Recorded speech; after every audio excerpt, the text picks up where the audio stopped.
Okay, you can hear me? Okay. Yes, ma'am, we can hear you. Okay, great. So I'm going to go on ahead and give a brief, there he is. Good. I'm going to go on ahead and give a brief introduction of who I am and what I do in the scheme of things. And then we're going to go on ahead and get started with this awesome presentation. And then, as I said, if you guys have any questions, go on ahead and put those questions in the chat, because once I turn it over to Miss Jacqueline, she is going to be flying straight through. If you have not, I encourage you to grab your notebook and grab your pen. You are going to want to take copious amounts of notes. I have been in just about all the presentations that she's had here in Nashville, I believe. I might have missed maybe one or two. But every time she gives this presentation, I always learn something new. And because of her presentation, I have gone on ahead and gotten myself signed up as a government contractor. And so the steps that she's going to take you through are the steps that I went through to go on ahead and get myself registered and situated. And now I'm in the process of actually going through and getting my SBA certifications. So this is going to be a phenomenal webinar, but first things first, let me just, excuse me, let me just introduce myself. Blessings, everyone. My name is Kenyatta Tidwell, also known as Coach Kenyatta.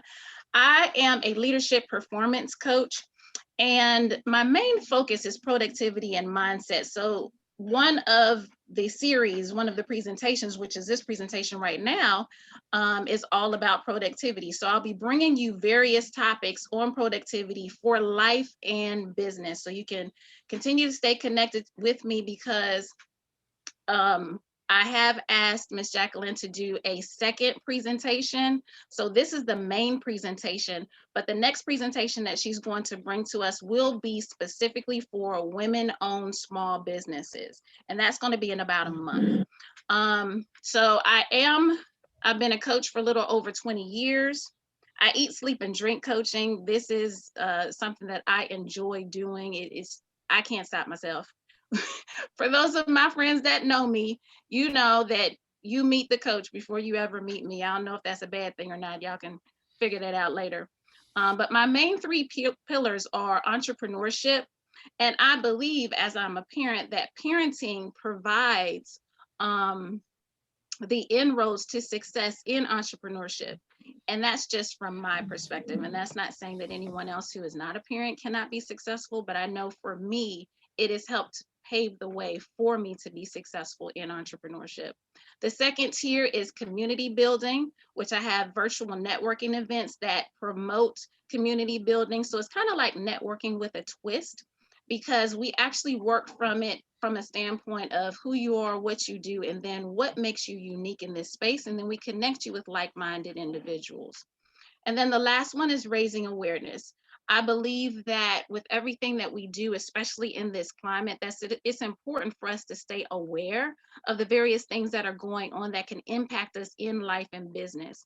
And so that's basically what I do in a nutshell, as well as the webinars and the virtual events, and then coaching and consulting. So that's a little bit about me. Let me go ahead and pull this up.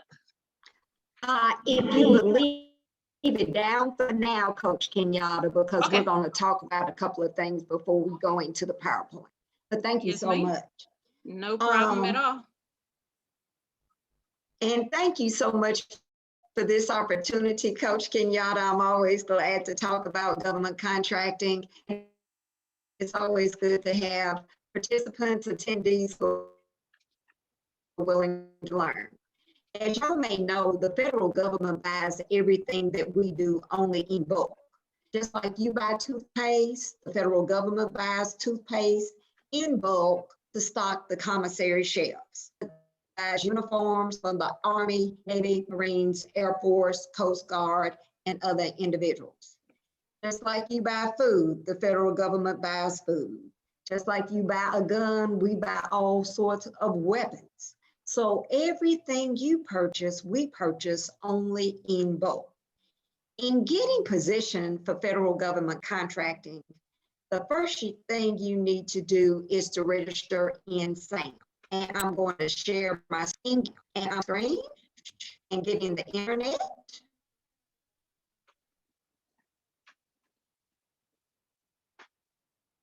Okay, while you're working on that, is everyone able to hear? Okay, are we good?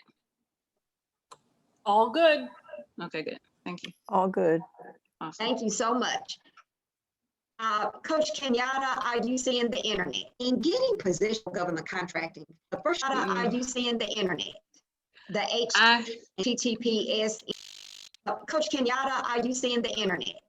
The HTTPS. I am seeing Okay. the internet, but I'm not seeing what you're pulling up just yet. So I think there's a few seconds delay. Very good.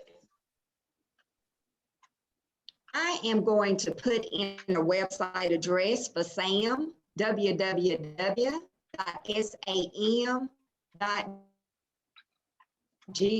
like Victor. And I will talk to Coach Kenyatta if you would let me know when it displays. Okay. SAM It's still is showing, the it's still system where showing you- the this, oh, okay. Are you, okay, it's showing the employee gateway now. Okay, it will transition to the sam.gov, so I'll talk for a bit. Okay, it's pulling up right now, so you should be First good. thing a person needs to do, great. The first thing that a person wants to do if they're interested in contracting with the federal government is to register in SAM. SAM stands for System for Award Management. Large businesses, small businesses, woman-owned, veteran-owned, everybody interested in doing federal government contracting needs to register in SAM. And you see the website is www.sam.gov. And you would create a user account. It's to register www.contracting. Somebody wants to, you see the website, and you would create dollars to get positioned. Give us a call and run away from them as quickly as possible. A lot of people feel to make money, you have to spend money. And that is true in various instances. We have some programs that help you get positioned for federal, state, local government contracting.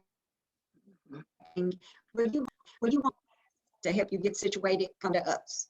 So your first step is going to SAM, www.sam.gov. If you bid on a project and you're not registered in SAM, you will not be awarded the project until you are. And before you can enter any SBA government certification, that's a formal certification, you have to be registered in SAM. And when I say formal certification, basically what I'm saying is you complete the application and it goes to Washington, D.C. for a final decision of approval or decline. Now with the SBA, we have some self-certifications as well, where you Ms. Jacqueline, I think we're gonna have to have hold you yourself out to switch do over. such. But in that case too, that is true in various government. All right. Breaking up. I'm calling in, Yeah, and as soon as I get connected, I think you can, you should be able, you might be able to do both, be on the phone and on the, yeah. So let's try We'll that try. first, Okay. because I don't want them to miss anything that you're saying. Okay, thank you. You guys, thank you so much for bearing with us. We did 2 dry runs this week. They went perfect. And then we got to today, and the tech gremlins are like, what? So thank you guys for bearing with us as we get situated, because as I said, you don't want to miss anything that she's saying. You don't want to miss it. They say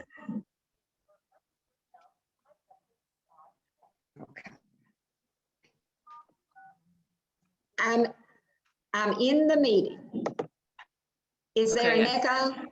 No, there's no echo. You're fine. Okay, beautiful. Okay, so we have looked at SAM, which is the first thing you need to do. One of the components Now, of SAM one of the is- components of SAM. Okay, is- wait. If you would, I'm thinking you might need to mute the computer. Okay. Okay.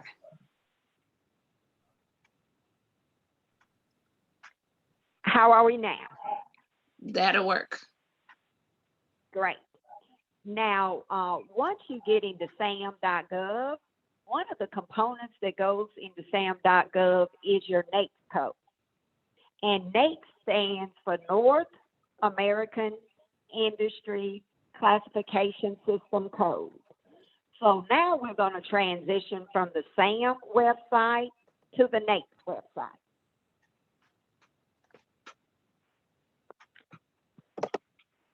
And the NAICS website is www.census.gov/NAICS. N like Nancy, A like Andy, I like India, C like Carla, S like Sam.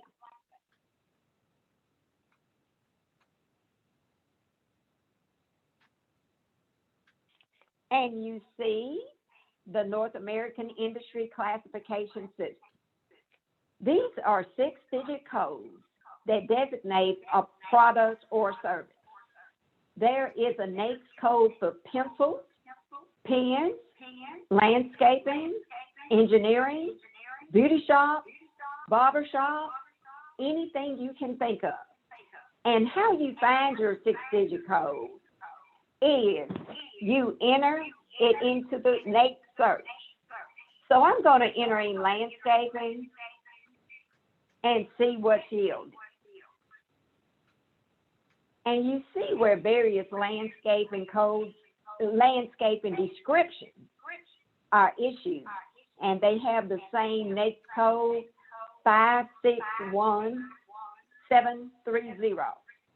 Now we're going to try to look up the NAICS codes of the individuals on this call. So if one person would volunteer to unmute at this juncture and tell me what you did. If you guys could put your hand up in the chat for one person that we can pick from.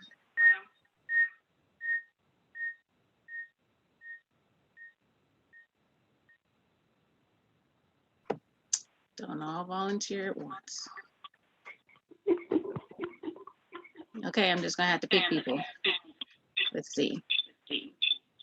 I'm going to pick, hopefully somebody that's not driving. Keith Binion.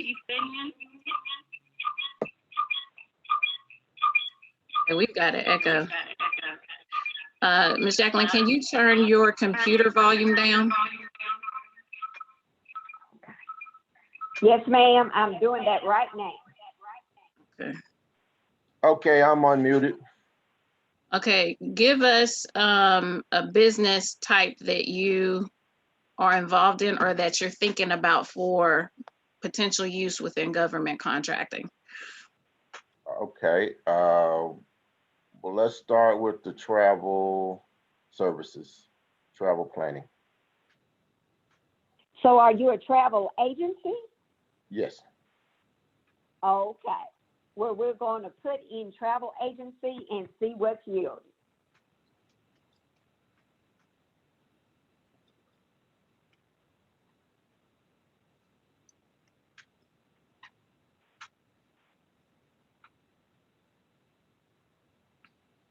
Huh.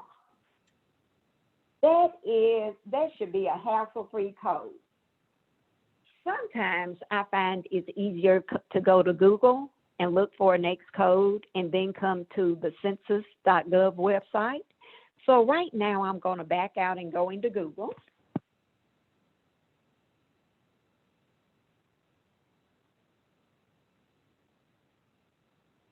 And I'm going to input travel agency plus NAICS code.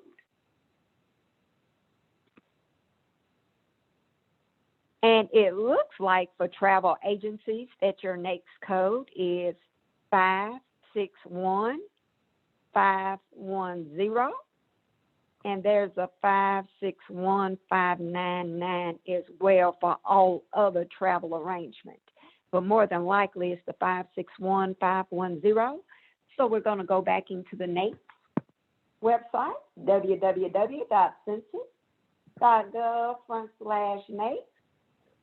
We're going to go to the search block and we're going to put in 561510.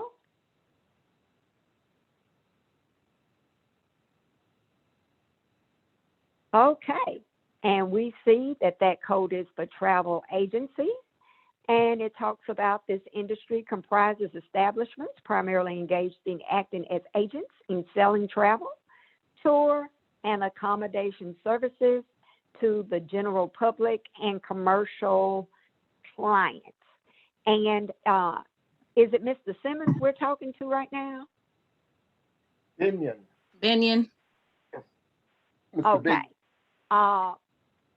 Does this represent what your operation does? Yes, it does. Okay. If you would write down that code, please. Just a moment. Thank you, Mr. Enya. And do we have someone else who would like to tell us about their industry? We're just going to volunteer people, but thank Yes, you. ma'am. Thank you, Mr. Lathan. So recently got into the business of pallets. Okay. Okay, I'm going to put in pallets. Do you do the retail sale? Do you manufacture the pallet or what specific? Not at this present moment, ma'am. I recycle.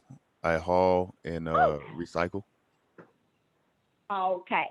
I'm going to put in recycling at this juncture and let's see what we come up with. Yes, ma'am.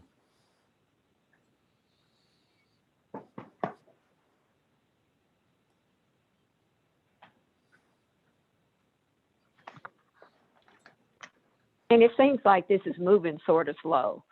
Okay, recycling dry cleaning fluids, recycling services for degreasing solvents, recycling machinery manufacturing, recycling inkjet cartridges.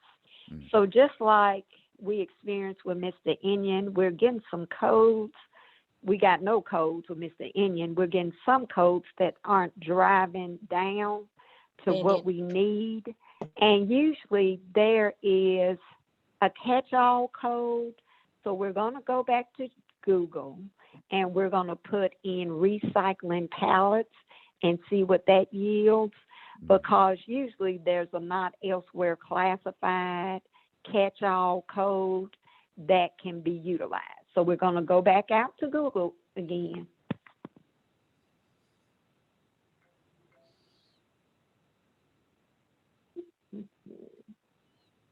Recycling pallets. What?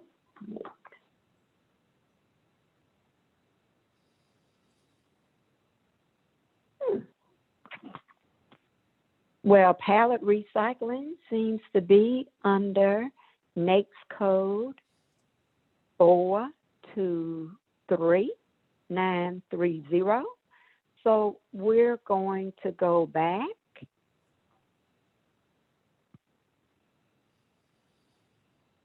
to the census website. And we're going to put in the 423930 next code.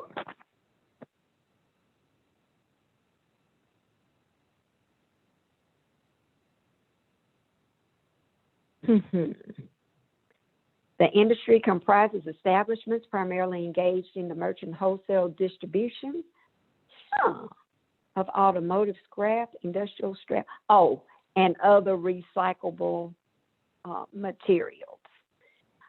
Do you do the merchant wholesale of the recycled pallets, Mr. Latham? Our distribution, I send them back to various companies that need them, typically small businesses. Okay. Do you get reimbursed for that? Yes, ma'am. Okay.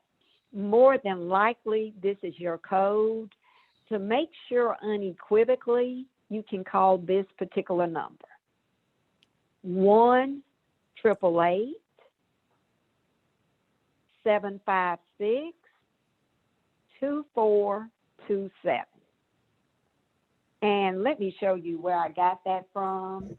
If you put in something like basket weaving and search it,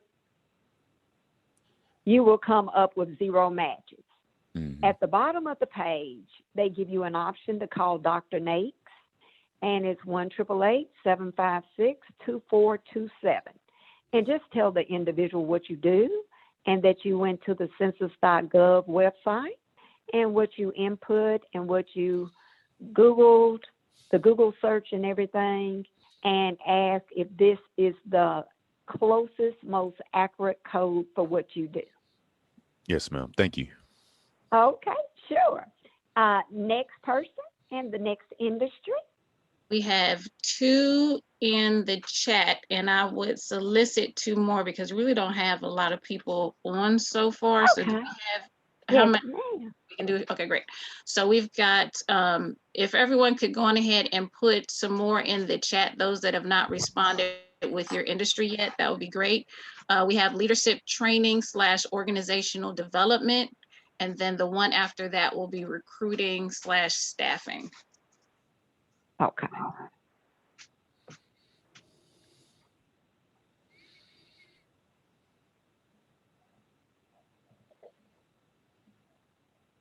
And while you're doing that, I'm going to welcome a few people that just joined. Blessings, Cheryl. Thank you for joining Okay. us. Blessing, Gina. Blessings, Gina. Thank you for joining us. Thank you.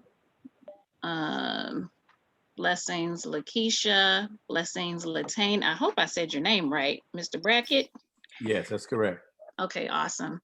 Thank you for joining us. Blessings, Stephanie. Thank you for joining us.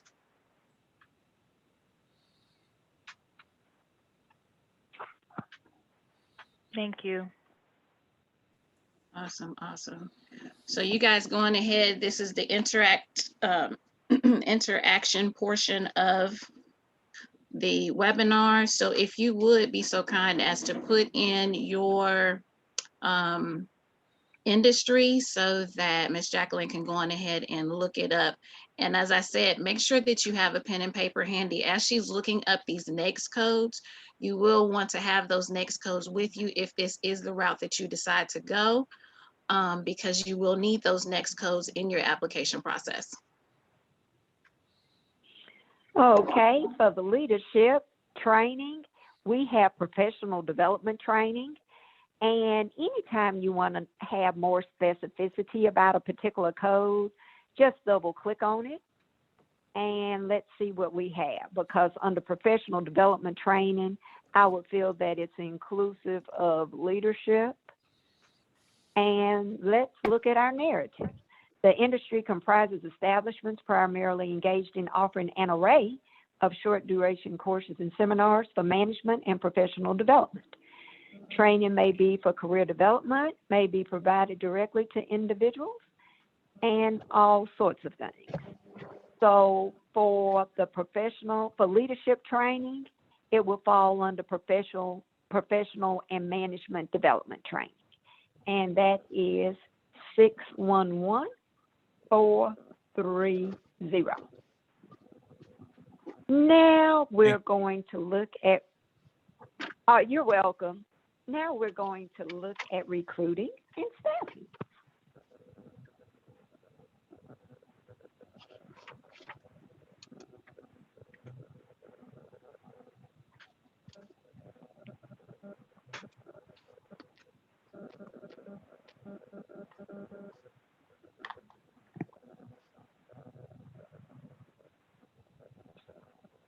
All right.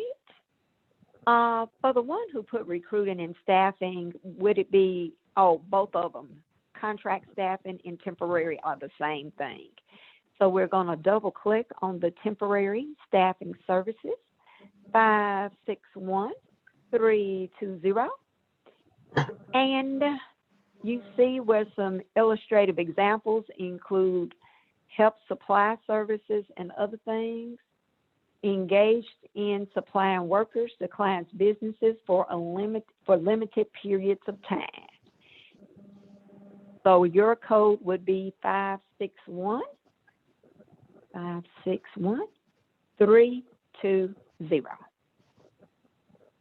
Others?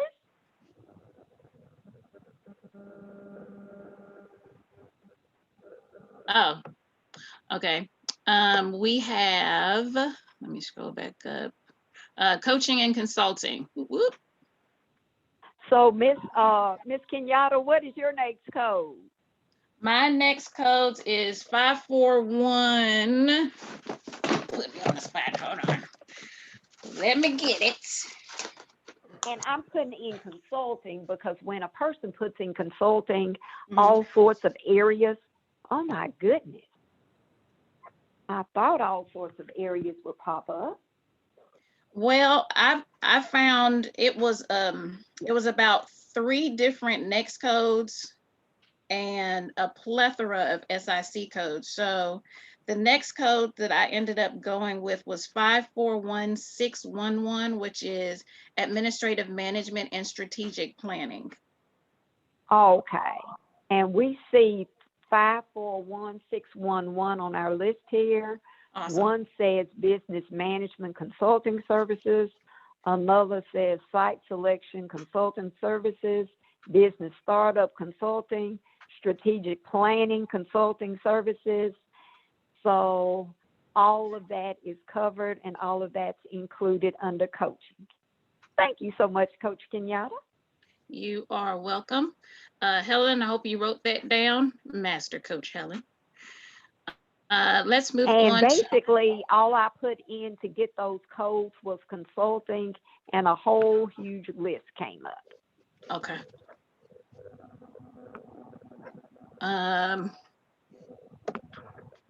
Let's do, Keith, let me come back to yours because we did one for you already, if that's okay. Let's move down to interior design. Oh, okay.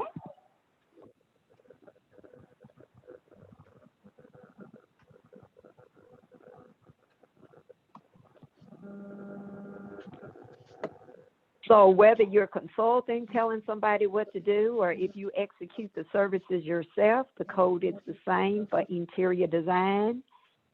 541, and let me write this down too. 541410. And it should be displaying on your screen even as we speak. So that's 541410. Okay. It's got a little bit of a lag.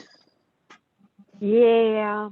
So it'll be coming up in the next doing couple a of Zoom seconds. today? Because we had it perfect yesterday, as you know. I'm saying it was just like butter yesterday. Okay. Okay, so Portia, just wanted to make sure that you have that down, 541410. I'll put it in the chat just in case you're still driving. Interior. Thank you. I got it, Coach. Okay, great. Awesome. Okay, let's move on down. Keith, I haven't forgotten yours, but we definitely will come back to it. For Toy, she's looking for restaurant. Toy, could you give us a little bit more background? Is it restaurant management? Is it that you're opening a restaurant, or It would be for opening a restaurant. Okay. We have full service and specialty restaurants and all sorts of things. So when we enter restaurants, we get a whole list of things. So are you a full service restaurant? And let me read what that includes. Because some people are a pizza parlor, and that would be a specialty restaurant. Some are delicatessen restaurants. So I have clicked on full service restaurants and waiting for it to open at this juncture.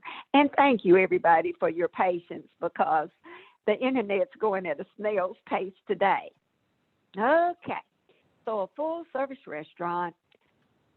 Establishments primarily engaged in providing food services to patrons who order and are served while seated by a waiter, waitress service, and pay after eating.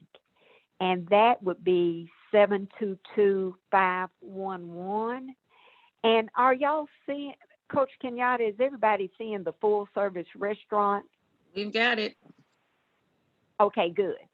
So go with me to the bottom of the page where you will see bagel shops, donut shops, fine dining, and you see the pizza parlor. And the pizza parlor is one digit off from the full service. The full service is 722-511. Oh, and the pizza shop is 722-110. So a couple of digits off. So restaurants full service are 722-110.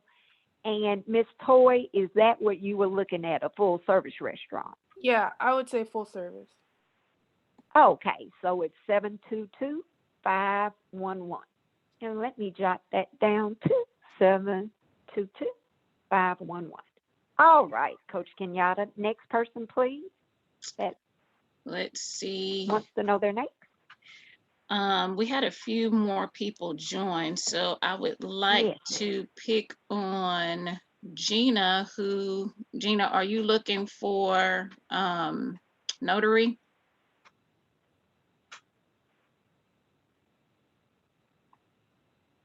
Gina, you're muted. We can come back to you. Let's see who else I can pick on. How about Stephanie? Stephanie, do we look at your industry as yet? Yes, mine was recruiting and staffing. Okay, great. Awesome. Thank you. Thank you. Most definitely. Regina, you just joined. Welcome. What is your industry?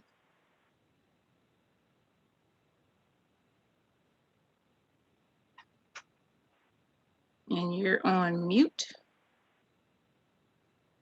If you're not able to, when you are, feel free to drop that in the chat. I'm sorry, can you hear me now? Okay, Can you hear me now? both of you. I've got both Yeah, of you can you hear talking me, at the same Kenyatta? time. Hold on, Miss Gina. I've got both of you talking at the same time. Miss Gina, are you looking for notary? No, I'm already a notary. I mean, but what are you talking about as far as that training or that?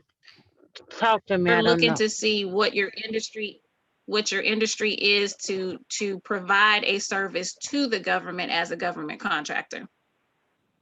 Oh, and that can be, you can do that Yes, ma'am. as a notary? Yes, ma'am. That would be great.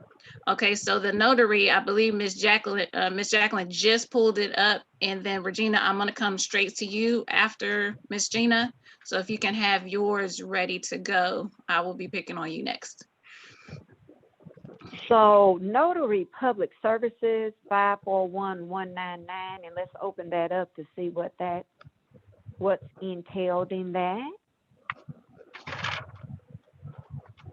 What's that code again? Establishments of legal. I'm gonna put it in the chat, Miss Gina. Okay. Establishments of legal practitioners, except lawyers and attorneys, settlement offices, and others.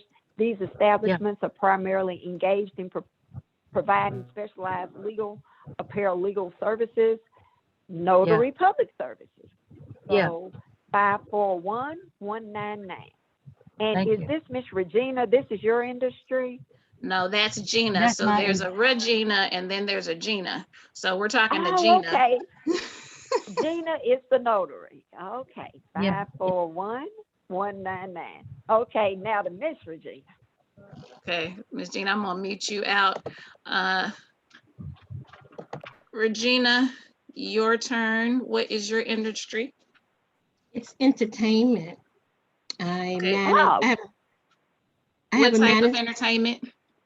I have a management company and I manage actors, models, chefs. And so Okay, so that could be several things, right, Miss Jacqueline? That would be management and then entertainment, or entertainment and then management, possibly. It may be management services. Okay. So you see, you may not be seeing it. We have farm management services, and we will see whether there's an entertainment management. There's construction management, investment management, medical office management, records management. This will probably fall under a catch-all. Travel management, hospital management. I'm going to go to Google and put entertainment management. So bear with me.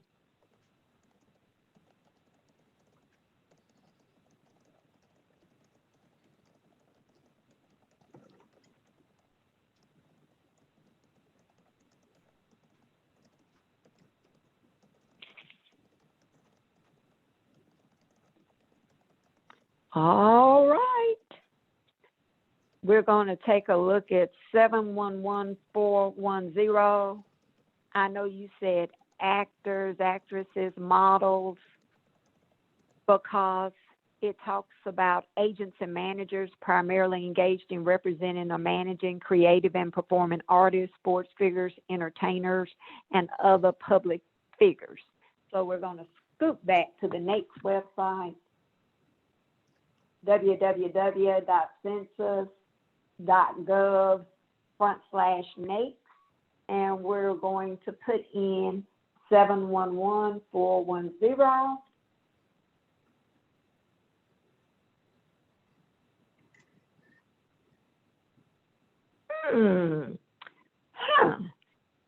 Okay, here we go. Let me know when agents and managers for artists displays on the screen, Coach Kenyatta. Will do. And I'll just read it to you prior to it coming up. Establishments of agents and managers primarily engaged in representing and or managing creative and performing artists, sports figures, entertainers, and other public figures. And illustrative examples is inclusive of modeling agents. So you have your entertainers, you have your modeling under this, you have literary agents. So if somebody's writing a book and you're their agent, advocating for their manuscript, this too would fall under 711410. Others? Yes. Let me see. Is there anyone that I missed? If not, I'm going to go on ahead and do the searches for Keith. Okay. All right. So let's go back up. Okay. Doesn't look like there's anyone I missed. So sound therapy. Oh.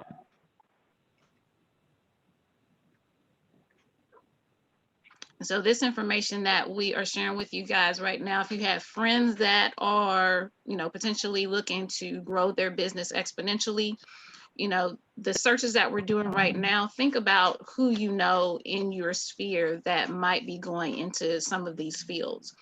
Just like Ms. Jacqueline said at the beginning of the call, anything that you buy as a civilian is something that the government also needs and the government will also purchase. So keep that in mind. There really are not a whole lot of limitations or exclusions when it comes to being able to do business with the government.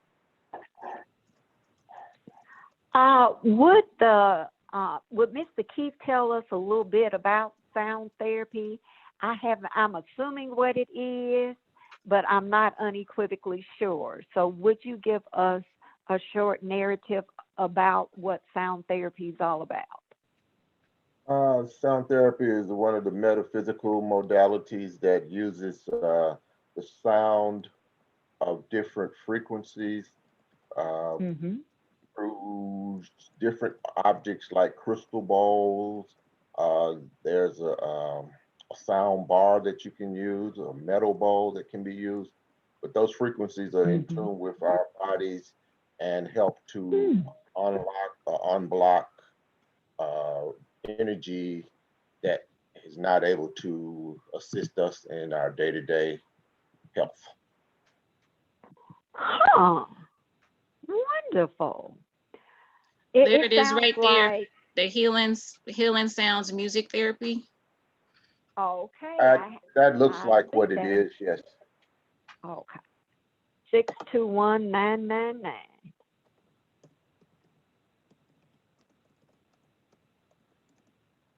And we'll put it in the census website.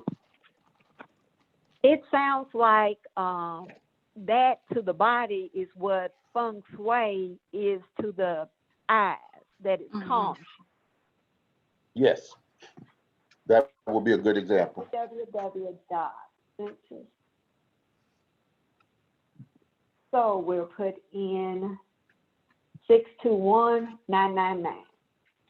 And usually the codes that end with 999 are a catch-all code where we don't have a code specific for it, like beauty shops and barber shops, but we have a catch-all code that represents it. So establishments primarily engage in providing ambulatory healthcare services, except office and illustrative examples, hearing testing services. Like Coach Kenyatta said, more likely than not, it will fall under this, Mr. Keith. But if you wanted to call the 888-756-2427 number to make unequivocally sure, you please feel free to do that. Okay, thank you. Uh-huh. So I see Other another code? code up there that Okay. 621340 that it may fall under that Give one. it to me again, 624. 621340. All righty, thank you very much. Keith, Yeah. Keith had two others. So when you're done Okay. with that, I will give you those. And then I see that Cheryl just joined us. Cheryl, if you would be so kind as to drop your industry in the chat so we can look up your industry as well. Just drop it in the chat for us. So, Mr. Keith, are you seeing the 621340 narrative, and is that? It was on the Google search page that you were on earlier. We brought it up in the Okay, you got it. census.gov You got it to pop up website. now. Okay, I see. Yeah, when she types it in, there's just a few second delay. Okay, and is that only 3 descriptions down there, or is it more? Okay, there are more. Let me cursor down a little bit more. Okay. Ooh, there we go. 200, 300. Okay. Oh, yes. That is what it is. Okay. So your code is the 621340. Yes, that's more Oh, direct. Yes. okay. Very good. And the next industry, Coach Kenyatta? Graphic design. Okay, that should be rather straightforward, so let's just put that in.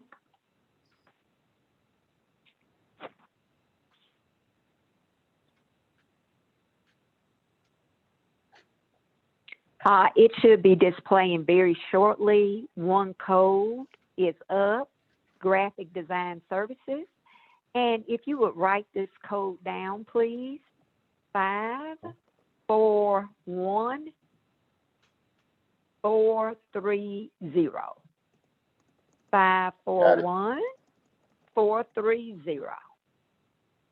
Okay. Next code. Recycle education. I'll look for that, but we may have to go to Google for that. Okay. Recycle education. Okay. So we're going to go to Google.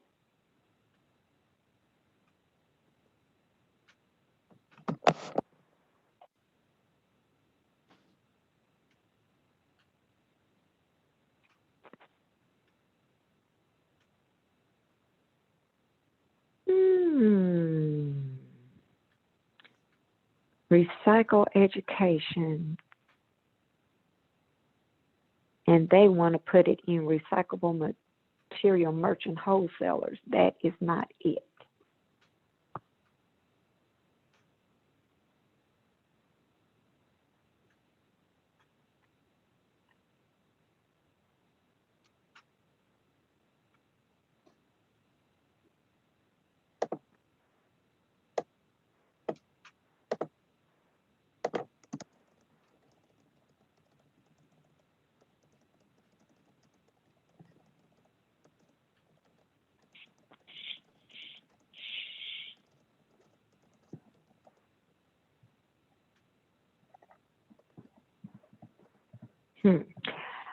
I see a code for establishments primarily engaged in operating facilities for separating and sorting recyclable materials. So we can put that in, and hopefully one of the codes listed as associated with that will be the recycle education 562920. www.census. All right.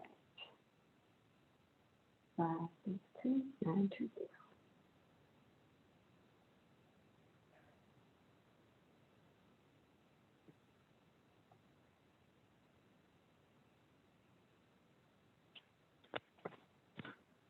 So from what I'm understanding about your industry, you don't do it, you tell people how it's supposed to be done, correct?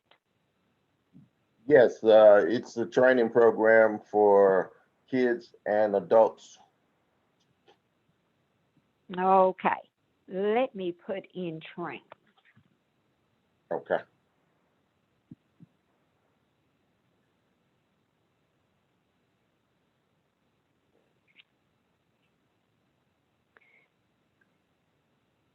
We'll have one more It after will that. probably fall under one of the training, like environmental training, recycling training. Huh. Okay.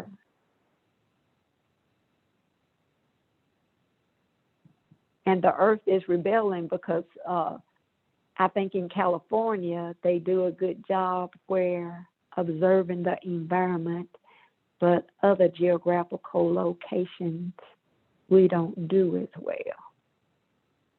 This would probably be under a catch-all code. Coach Kenyatta, this is Keith asking this, correct? That is correct. Yes. Okay, could you give me his contact number? I can get with Dr. Nakes and find out the NAICS code for recycling education. Most definitely. Okay. Do we have another one? Publicist. Oh, okay. And then while you're looking that up, Cheryl Blay, do you have an industry that you would like for us to look up for you?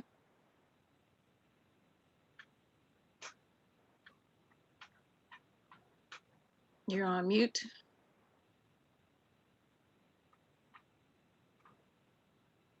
And if you do and you're not able to mute, you're more than welcome to put that in the chat and we will look it up for you. If you are not able to unmute or put it in the chat, no worries. You can email me directly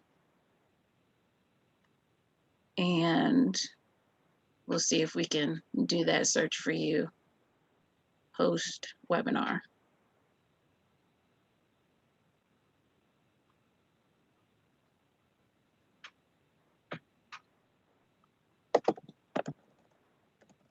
Okay, we're getting a public relations code for publicists.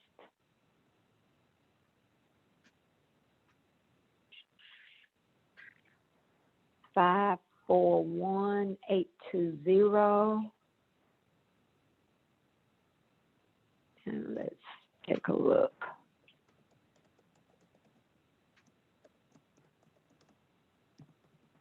Okay, let's go back to the census website.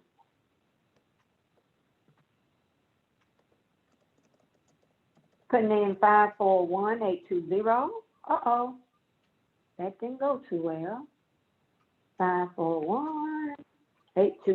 Oh. Public relations agencies, establishments primarily engaged in designing and implementing public relations campaigns designed to promote the interest and image of their clients. Establishments providing lobbying, political consulting, or public relations consulting are included in this industry. Does that describe what you do? This is for a friend of someone who is on here, and so that was coming from Regina. Okay. So Regina, if you could pass that along and have them also look up that information. Yes, I'll be happy to do that. Thank you. Most definitely. I believe that's it. I wasn't able to get a response from Cheryl Blay. Mm-hmm. See. Okay. Well, since we know I'm the sorry, next someone else had code- already answered what I was interested in, which was in the consulting field. Awesome. Thank Excellent, you. excellent. You're welcome. All right, Miss All right. Jacqueline, it is all yours. We're going to have everybody remute and Okay.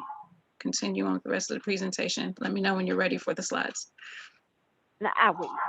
Well, we looked at the NAICS codes, and with the NAICS codes, individuals usually have a primary NAICS code, and the primary NAICS code is where the majority of your money is generated, and then they have secondary NAICS codes, and these are NAICS codes subsequent to that primary NAICS code. For example, let's say somebody's in construction, and let's say that general construction is the primary NAICS code, and the following are secondary NAICS codes: electrical services, plumbing, HVAC, roofers, tile layers, and other individuals involved in building or maintaining a house. So primary code is where the majority of your revenue is generated. Now, we have done our effort in trying to match you with the NAICS code that describes your industry. So for all of SBA certifications, one factor of eligibility is that you must be small. And you may say, yeah, I know I'm a small business, but SBA has a decisive manner in which we ascertain whether an entity is small or other than small, and it is found in the table of small business size standards. So now we're going to that website. It is www.sba.gov like Victor /size, S-I-Z like zebra, E. I know y'all know how to spell size, but due to the way I talk, some people think I say 5. So I spell it out. And we will get to a page whereby we'll be able to access the table of small business size standards. And Coach Kenyatta, please let me know when you see size standards at the very top of the page.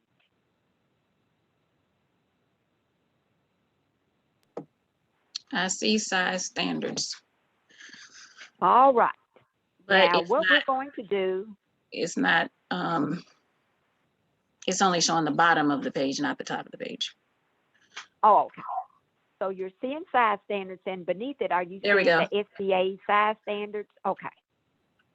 All right. It just pulled up. So what we're going to do on the size standards page, we're going to cursor down to numerical requirements.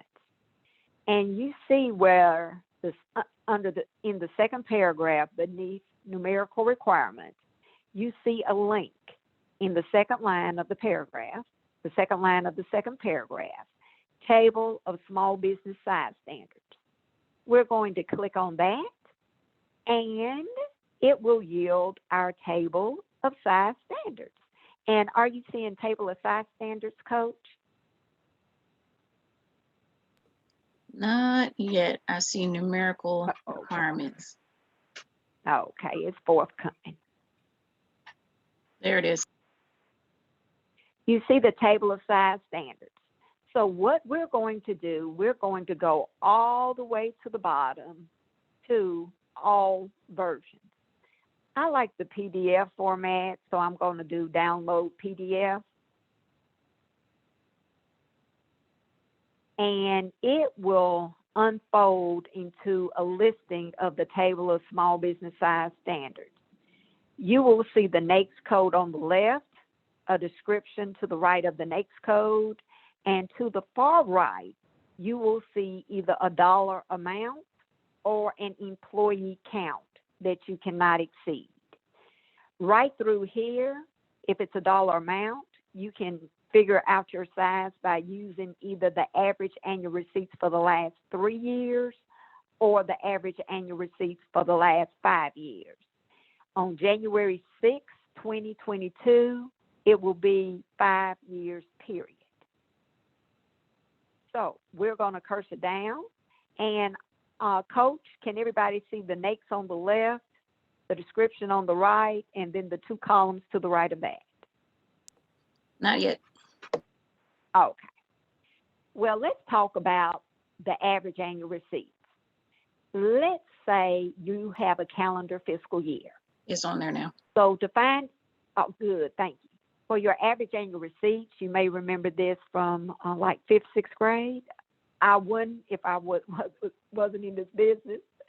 So to get the average annual receipts for the last 3 years, presupposing you have a calendar fiscal year, you would take revenue from 2019, 2018, 2017, divided by 3, and if it does not exceed the amount for your business to be considered small, you are considered a small business.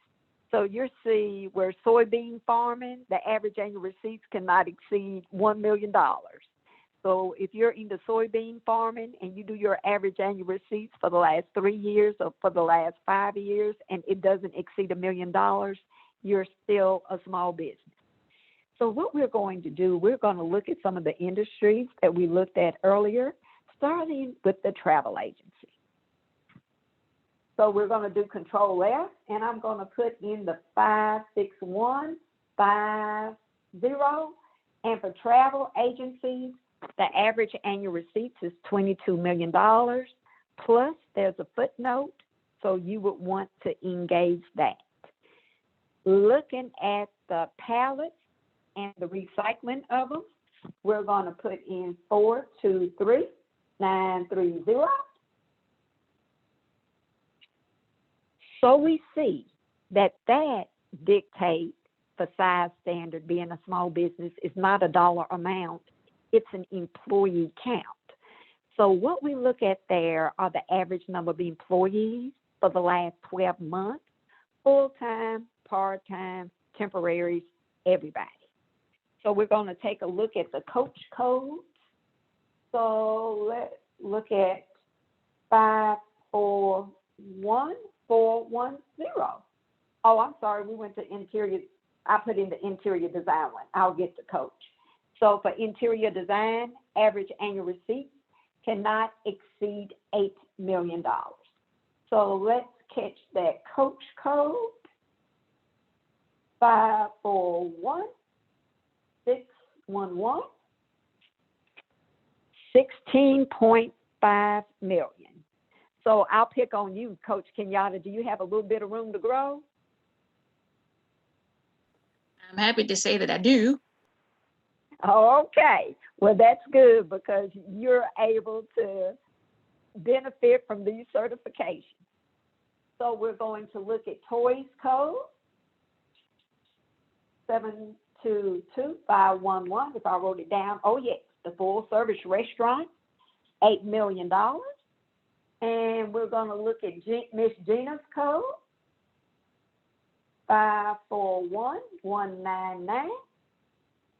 For the notary services, cannot exceed the $12 million. And we'll stop there. But you get the idea of the table of small business size standards. And please know that there is no formal certification. There's no set package of paperwork, no checklist of forms you need to upload to get certified as a small business. The small business designation is self-certifying. Now, what the checks and balances that the federal government has is that if there's a small business set aside and you bid on it and another small business bids on it, and let's say you are the victor where the bid is concerned and the other business doesn't think you're a legitimate small business, they can file a protest. And you will have to complete documentation related to substantiating that you are a legitimate small business. It will go to our office in Georgia, and you will be issued something saying that you are a small business or are not. But the only way you get the small business designation from SBA is as a result of a protest. So if somebody asks you if you're a small business, you can say, yes, my primary NAICS code is, and the corresponding size standard is. Dr. Phil says all the time, let people know you just didn't get off the turnip green truck.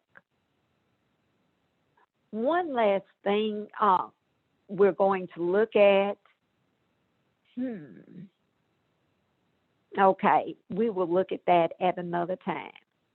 So I think now, let's show you one more thing. You may wonder where the money is and how do you find contracts in your area. So we're going to go to another website where we're going to find contract opportunities.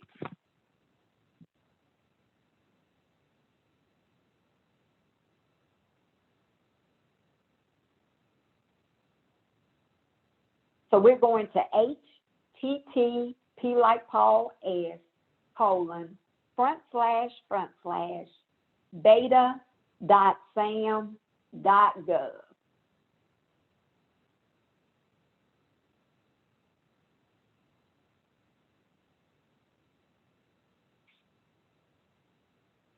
Projects in excess of $25,000 are posted on beta.sam.gov, and let's cursor down. And what we want to look at, Coach, let me know when you're seeing the page. Let me go back up. I see it. All right. So you see, we got there by going to https://beta.sam.gov. So what we're going to do, we're going to cursor down and we're going to look for contract opportunities. And Coach, one of the reasons why you learn something each time you listen in is because we change stuff all the time. I think the last time you were with us, we went to federal business opportunities. Now the contract opportunities are found at another website. So one of the bullets under contract opportunities, and you see where it replaced www.fbo for federalbusinessopportunities.gov. One of the bullets is learn about contract opportunities. So you would click there. And on the page that we're going to come to, and Coach, let me know when you're there, there's a place on the left where you can input keywords, the type of contract for which you're looking, and all sorts of things. So we will see that in a moment. And I went to the wrong place, so let me go back, because this is not the contract opportunities that I saw when I looked at it earlier today. So, I'm sorry, I told you to learn about contract opportunities. I should have been clicking search contract opportunities. User error on my part. So let me know when you see the page where over on the left it says keywords.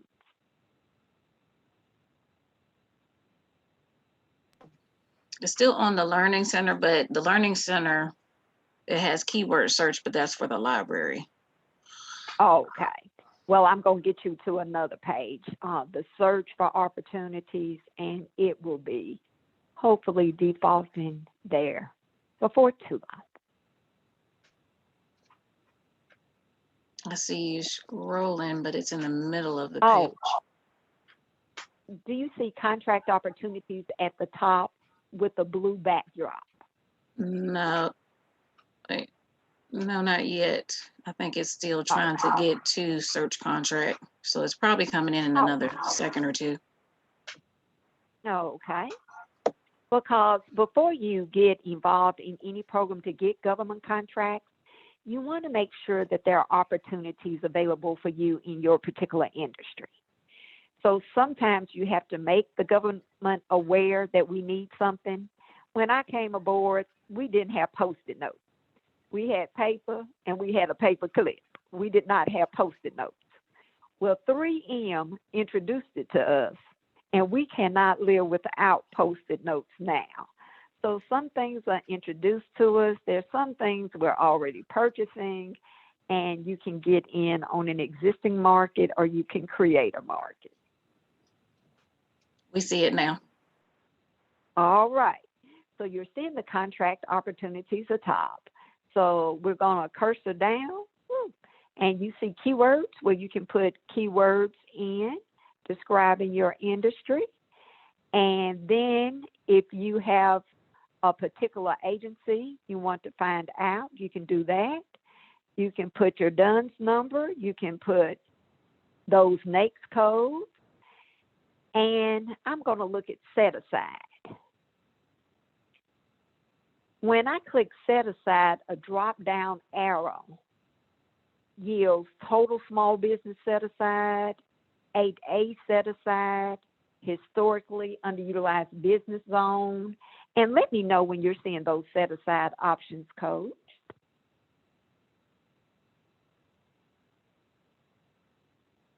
I see them. Okay. And if you take the bar on the right and go down, you see service disabled veteran-owned small business, woman-owned small business, economically disadvantaged woman-owned small business, Indian small business set aside, veteran-owned. So you can search for projects in your area. PSC stands for Product and Service Codes. We're going to look at a website that tells us where those are too. So you know your NAICS codes, and then there's another website. I went to a workshop, a seminar, and they said product and service codes are really big. So we will expose you to those as well. So beta.sam.gov is a website whereby you can search for opportunities in your area in excess of $25,000. And now we're going to go to another website, www.acquisition.gov.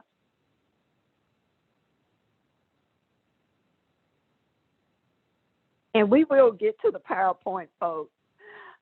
We thought I would be able to toggle between the PowerPoint and the internet, but things did not flow that way due to the technical difficulties. So I'm looking at covering as many websites with you as I possibly can prior to us getting into the PowerPoint. And you see access to the Federal Acquisition Regulation. Please know that the Federal Acquisition Regulation is the federal government's Bible for doing everything where government contracts are concerned. When you find a solicitation, i.e. a narrative listing what the government wants to purchase, there will be FAR clauses included in it. Sometimes it will be a full narrative where you will see the narrative beneath the FAR clause, and sometimes it will be referenced where it will be FAR clause 52.219-23. Whether it is referenced like 52.219-23 or in full text 7.502 with the narrative below, you need to know that solicitation in and out. We had a young man who got a solicitation and he thought it was just to deliver fertilizer. Well, long story short, the solicitation called for the delivery and the spread of the fertilizer. But y'all, you know, it just takes a minute to drop something out. It takes longer to engage it. So the man basically had to eat the contract. He didn't earn any money on it, but due to him not wanting a termination for default on his record, he spread the fertilizer as well. We were talking about Psc product and service codes, and so you would just go to the Psc Manual, and you see the block in blue, the Psc Manual.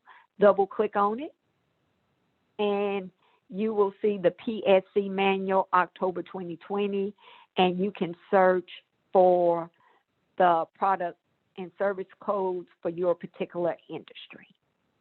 So we're going to back out of that. And there is another website I want to go to before. Well, Coach Kenyatta, we'll go to the presentation and we'll go to that particular website close to the end. So I'm going to stop sharing. And do we have any questions at this juncture? Feel free to unmute or put it in the chat. Keith, I see you unmuted. Okay, my question is, why is it always changing the process? Because it makes it difficult for people such as myself to keep up if there's no notification that the changes are happening. Yes, sir. And Nathan McCall in his book Makes Me Want to Holler said it's hard to play the game when the rules keep changing. But sometimes we change in order to perfect a system that isn't working as smoothly as it should. And sometimes with another presidential administration, we change things. So sadly, change is inevitable. I can see your point clearly because with some of the changes, I feel that the predecessors work better than the successors, where some of the websites that I showed you are concerned. But in the world of business, you have to adapt and adjust. And with all the changes with the federal government, I just consider it an anti-Alzheimer's exercise. And Okay. as far as being updated, SBA has a newsletter. So you can go to www, and I can put it in the chat. You can go to www.sba.gov/TN, and at the bottom, if you cursor down to the very bottom, you see newsletter. Double click on that, and there's a way you can sign up for the newsletter, and it updates you accordingly to what's going on. Because one of the certifications that we have, Coach Kenyatta and I were talking about this earlier this week. At one time, it was a self-certification. Now it has morphed into a formal certification. And the reason why I did is because we needed some improvement. For that particular certification, a person could hold themselves out to be such. And just like where there's food, there's bugs. Where there's money, there's fraud. There was a lot of fraud going on. So we needed to create some boundaries and parameters to have authentic beings bidding on set aside for that particular group. So if you would go and sign up for the newsletter, it does update you on various things. Will do. Further questions? I don't see any other questions in the chat. Do we have anyone else that would like to unmute before we move on to the presentation, the actual slideshow? Now, Coach Kenyatta, do you think we should have a break now, or do you think we should break at 12:30? Let's look at this. It's 11:55. Well, let's take a consensus. Would you all like to have about a 5-minute break now before we start the main presentation, or would you like to plow on through?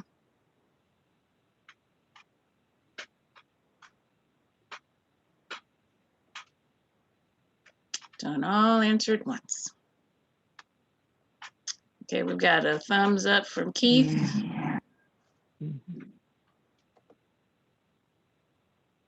Okay, Keith, was that a vote for a break or a vote to keep going?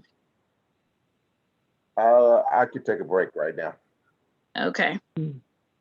So we're going to go on ahead and Sometimes I remember yesteryear better than I do last month. That's understandable. Okay.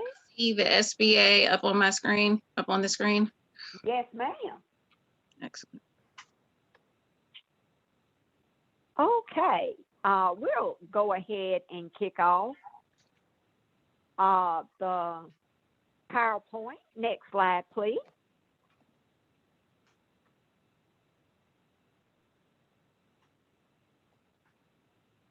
And if you have a question during it, this is informal. Don't hesitate to raise your hand or put it in the chat.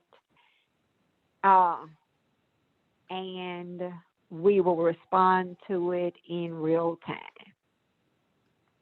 Next slide, please. We've already done some of our introductions in the gathering of the NAICS codes and my finding out your area of expertise. Some of the things that we're going to go over today, we're going to talk about the 8A program, which is a race-based program. We're going to talk about the Hubzone certification, which is a place-based program.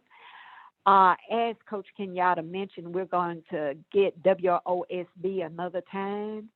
So we're going to talk about the Service Disabled Veteran-Owned Small Business Program as well. Next slide, please. Now, before we got started, as you know, we looked at some websites. Because if a person is going to engage in federal government contracting, there are just some things that you need to know, some terminology you need to be aware of. So if a contracting officer asks you, what is your primary NAICS code? We don't want you to say NAICS who?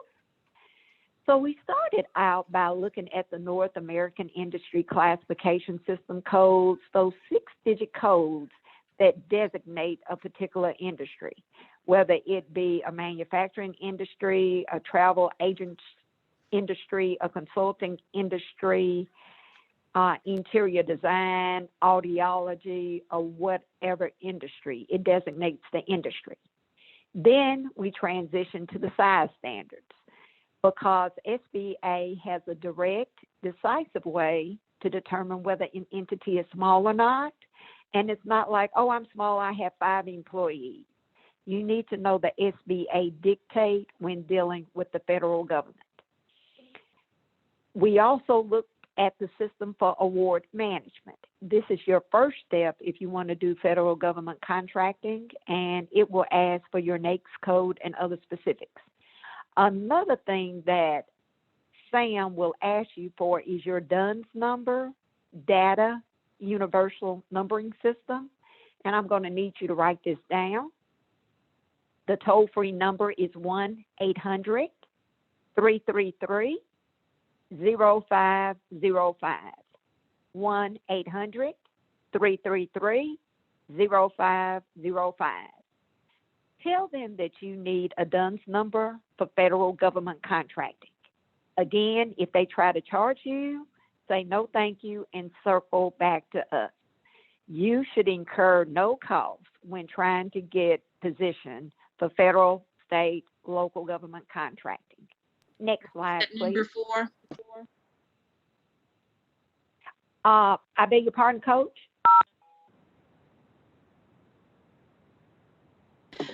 I was asking what was that number for? I'm going to put it in the chat. Oh, okay.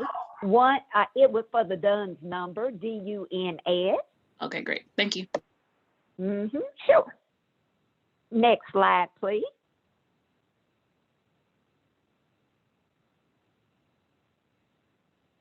And if you would just keep clicking until that slide is populated, please. With the federal government, we have certain goals that the federal government contracts need to be channeled to certain individuals. The goal for women-owned small business is 5%. And at this juncture, we've only made the goal 2 times. Y'all may remember the Virginia Slims advertisement in magazines that said, "We've come a long way, baby." We've come a long way, but we have a really long way to go when the goal is 5% and we've only made it twice. But we are inching forward, which is a good thing. As far as small disadvantaged businesses, inclusive of 8A, again, the goal is 5%. For Hubzone small businesses, and Hubzone stands for Historically Underutilized Business Zone. It is areas where there's low income, high unemployment, or both. On the Hubzone website, there is a Hubzone map where you can enter an address and determine whether it is or is not in a Hubzone. So the goal for that is 3%. And for our service disabled veterans, the goal is 3%. Now, a goal is something for which we can achieve, and there is no penalty if we don't. And it's published on an annual basis, how government agencies fare where the goal is concerned. And SBA is always meeting with agency heads if an agency is falling short of the goal. At the bottom of the page, you will see where there are certain projects set aside for small businesses. And get this terminology under your belt. The micro purchase threshold, which is $10,000 now, and the simplified acquisition threshold, which is $250,000 now.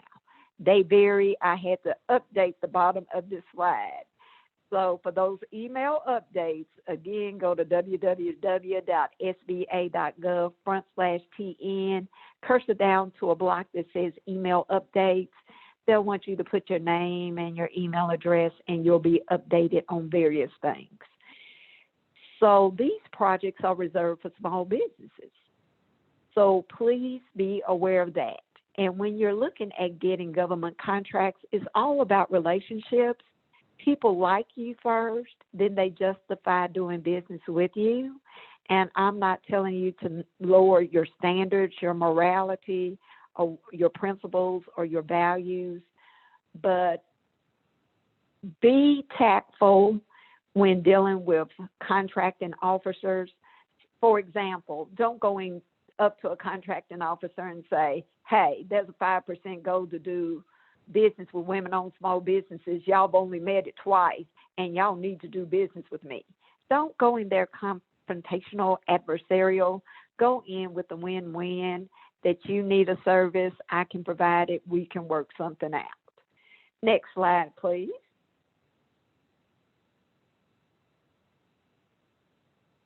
First, we're going to look at the 8A program, and you see the website for the program displayed on the slide. Next slide, please. Give me a second to put that in the chat. Okay. And at sba.gov/8ABD. And advancing. The 8A Business Development Program was created to assist to help businesses access business development support, i.e. through government set-aside projects. Hopefully you can build your capacity and grow through contracts. When we talk about capacity, we talk about your facilities, your equipment, your personnel, your capacity to perform on the projects. And please note that for the 8A program, it's a 9-year program. And a lot of people get into the 8A program learning about federal government contracting, But the best case scenario is to have bid on some small business set-asides, to possibly have executed some projects to the point where the contracting officer finds favor with the work that you do and asks you, are you 8A certified? And you'll say no. And they'll say, if you get 8A set-aside, if you get 8A certified, we'll have some projects for you. We have had some people come into the 8A program saying, I have a project waiting on me right now, and I'm going to submit my business plan as soon as possible because I have already marketed federal agencies. I've already dipped into the federal government pool, and I've done networking and caused the project to be set aside. Next slide, please.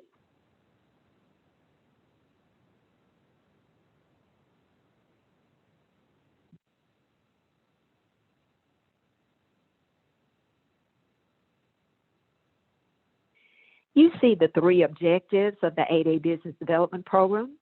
We have management and technical assistance for individuals through the form of workshops. Coach Kenyatta will be sending you a list of 7J training that will be conducted by an individual who was formerly an 8A contractor. And practical experience is always better than theoretical knowledge. And we want to get a lot more 8A companies than what we have right now. So that those trainings are in December. One was today, which would have been a conflict. So you can engage all the training you can, all the learning you can, and who better to learn from than somebody who's actually been in the program. The 8A program helps individuals understand and succeed in government, back to those workshops and the management and technical assistance. And hopefully it will develop you to a point that when you graduate from the 8A program, you will have networked, gained enough experience, exposure, where your revenue stream will not go down when you no longer have access to 8A set-aside projects. Next slide.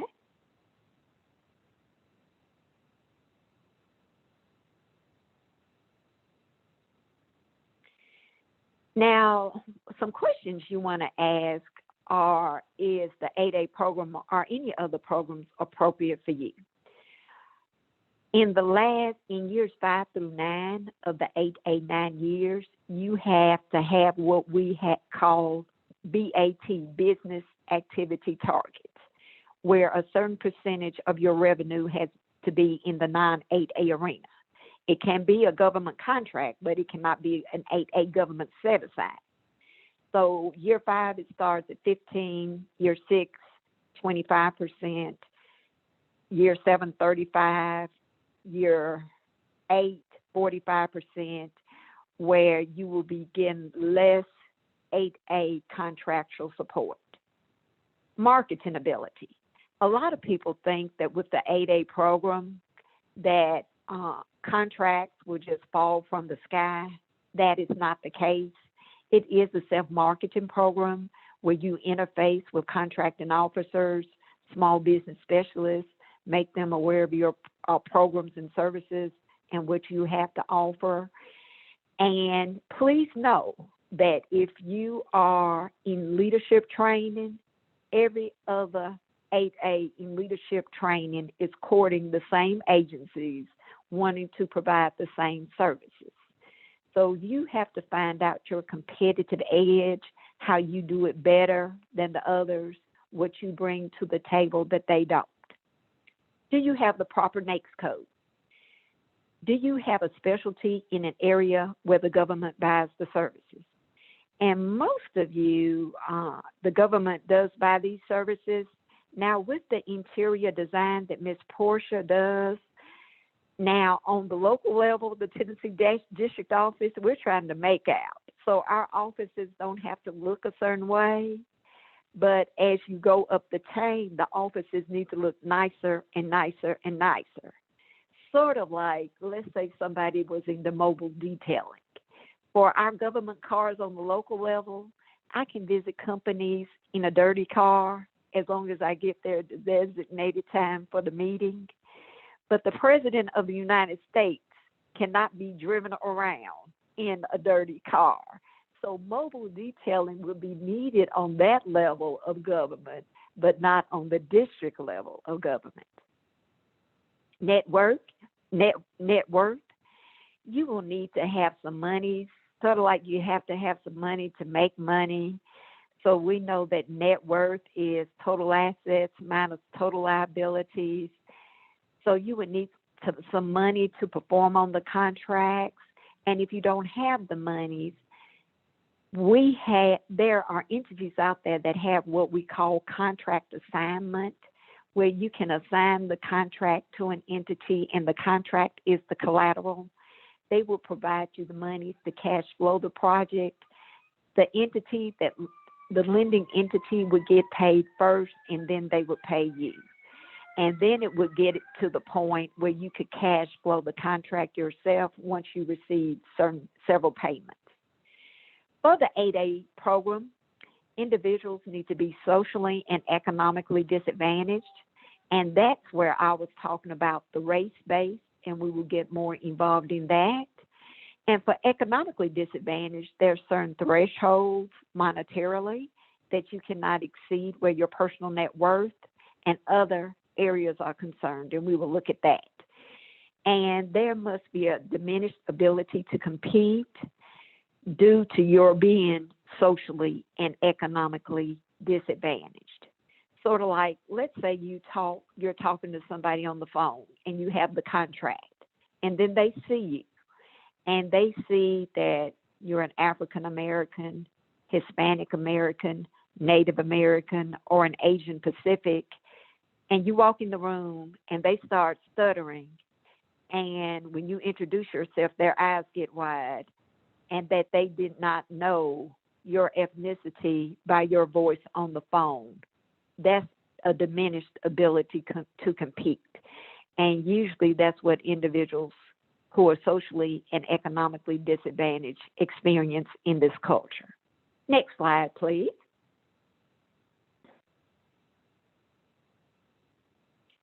So, expectations, progress measure.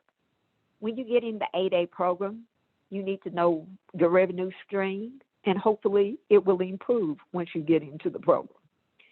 And please note, it's a business development program. We talked about that due to the set-aside projects. It's not suited for all firms, so it's good that you're proactive being here learning about it. And there's a limited total value of contracts that can be awarded to you, and it's in the triple digits, and usually people do not get close to that amount. Next slide, please.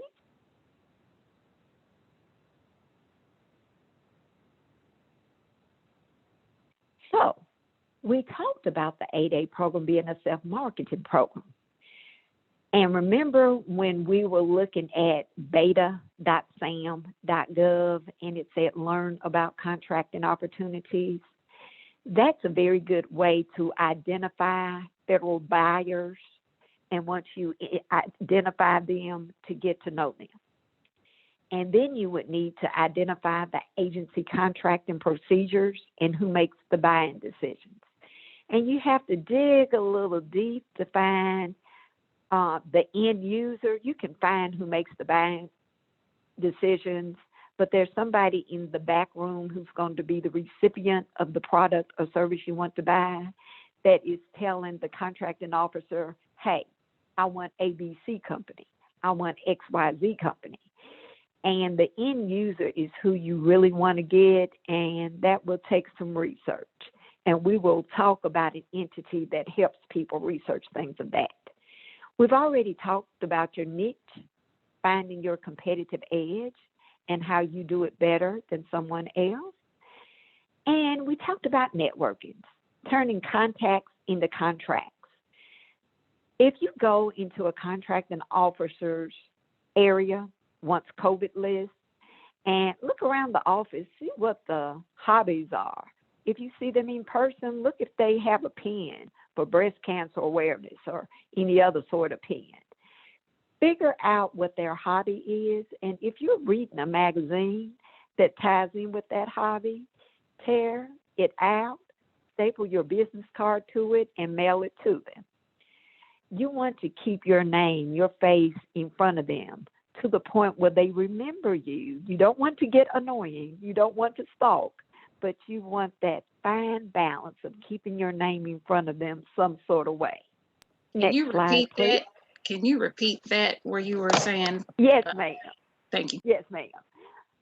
Anytime you're dealing with anybody, if you can engage something about them on the emotional level, a hobby, like, dislikes, and if you're reading a magazine article and you see something about fishing, and when you were in their office, you saw a picture of them holding the catch of the day, if you find out anything about them on the personal level, if you come across a magazine article about that, tear it out, staple your business card to it, and mail it to them and say, thought about you when I saw this article.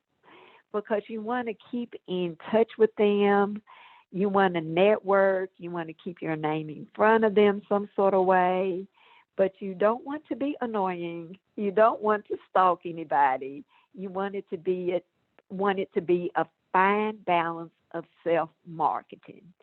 So make contacts through small business events and network your business. Next slide, please.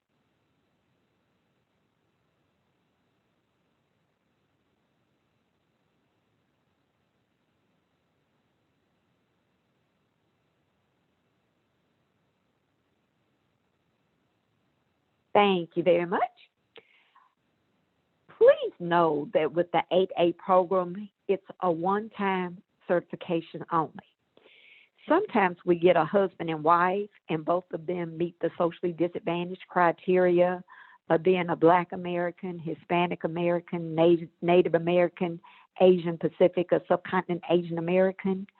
51% is all that we need. So sometimes a husband and wife go into it gung-ho, and both of them want to use their socially disadvantaged eligibility criteria for a company. 51% is all we need. So if a husband and wife own the company 50-50, it may be advisable for one to sell the other 1%. So a 51% owner can use their designation to get 8A certified. And just think, if that business does very well in the 8A program, the spouse can start a business in the same or similar industry. And from working with the two of you on the first company that got 8A certified, they may be willing to work with the company that the spouse does or that the son does. So it's a one-time only deal. It's 9 years, and you want to know you want to know a little bit about government contracting, and it would be invaluable if you had already performed on a federal government project before getting into 8A. You don't want to learn the ropes of how to do federal government contracting since you only have 9 years. You want to drop down running and maximize it to the extent that you can. Now, do you have the capacity to deliver on federal contracts? The facilities, equipment, personnel, the money. Second, cash flow. They talked about that net worth, the difference between the total assets and the total liabilities. So the cash flow is the difference between the revenue stream and the expenses. Hopefully it's positive, and hopefully it's enough to finance the first round of your people performing on a government contract. Capability, past performance. Have you done this type of work before? It could have been done in the commercial arena. It doesn't have to be done in the federal government arena. But do you have some past performance that you can tell somebody about? Can you demonstrate successful past performance? And lastly, are you open to advice on growing your business? Dealing with the federal government is different than commercial contracts. So it's good to submit to guidance. Mr. Walt Ruffin, the man who's doing the series of 7J workshops, has a lot of lessons learned. So if you attend some of those free workshops, it would be advisable for you to listen to him in totality. Next slide, please.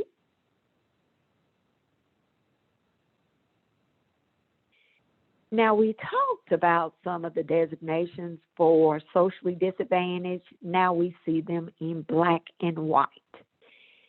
In the case that someone does not fall in one of those categories, there is a portion of the Code of Federal Regulations, 124.103, lowercase c, members not part of designated groups. So let's say you don't fall in one of the ethnicities, but let's say you're in a wheelchair. A relative told me that a person in a wheelchair said, you just don't know how it is. People look down on you. And she said, yep, I know how that feels. I've experienced that all my life, because she falls in one of those socially disadvantaged categories. Well, let's say somebody is in a wheelchair is talking to somebody on the phone, and they have the contract. And they said, oh, yeah, I'll meet you. I'll be down there. And when the person rolls in the wheelchair, the person starts stuttering and says, I'm sorry, I just learned we have somebody else who's going to do that project.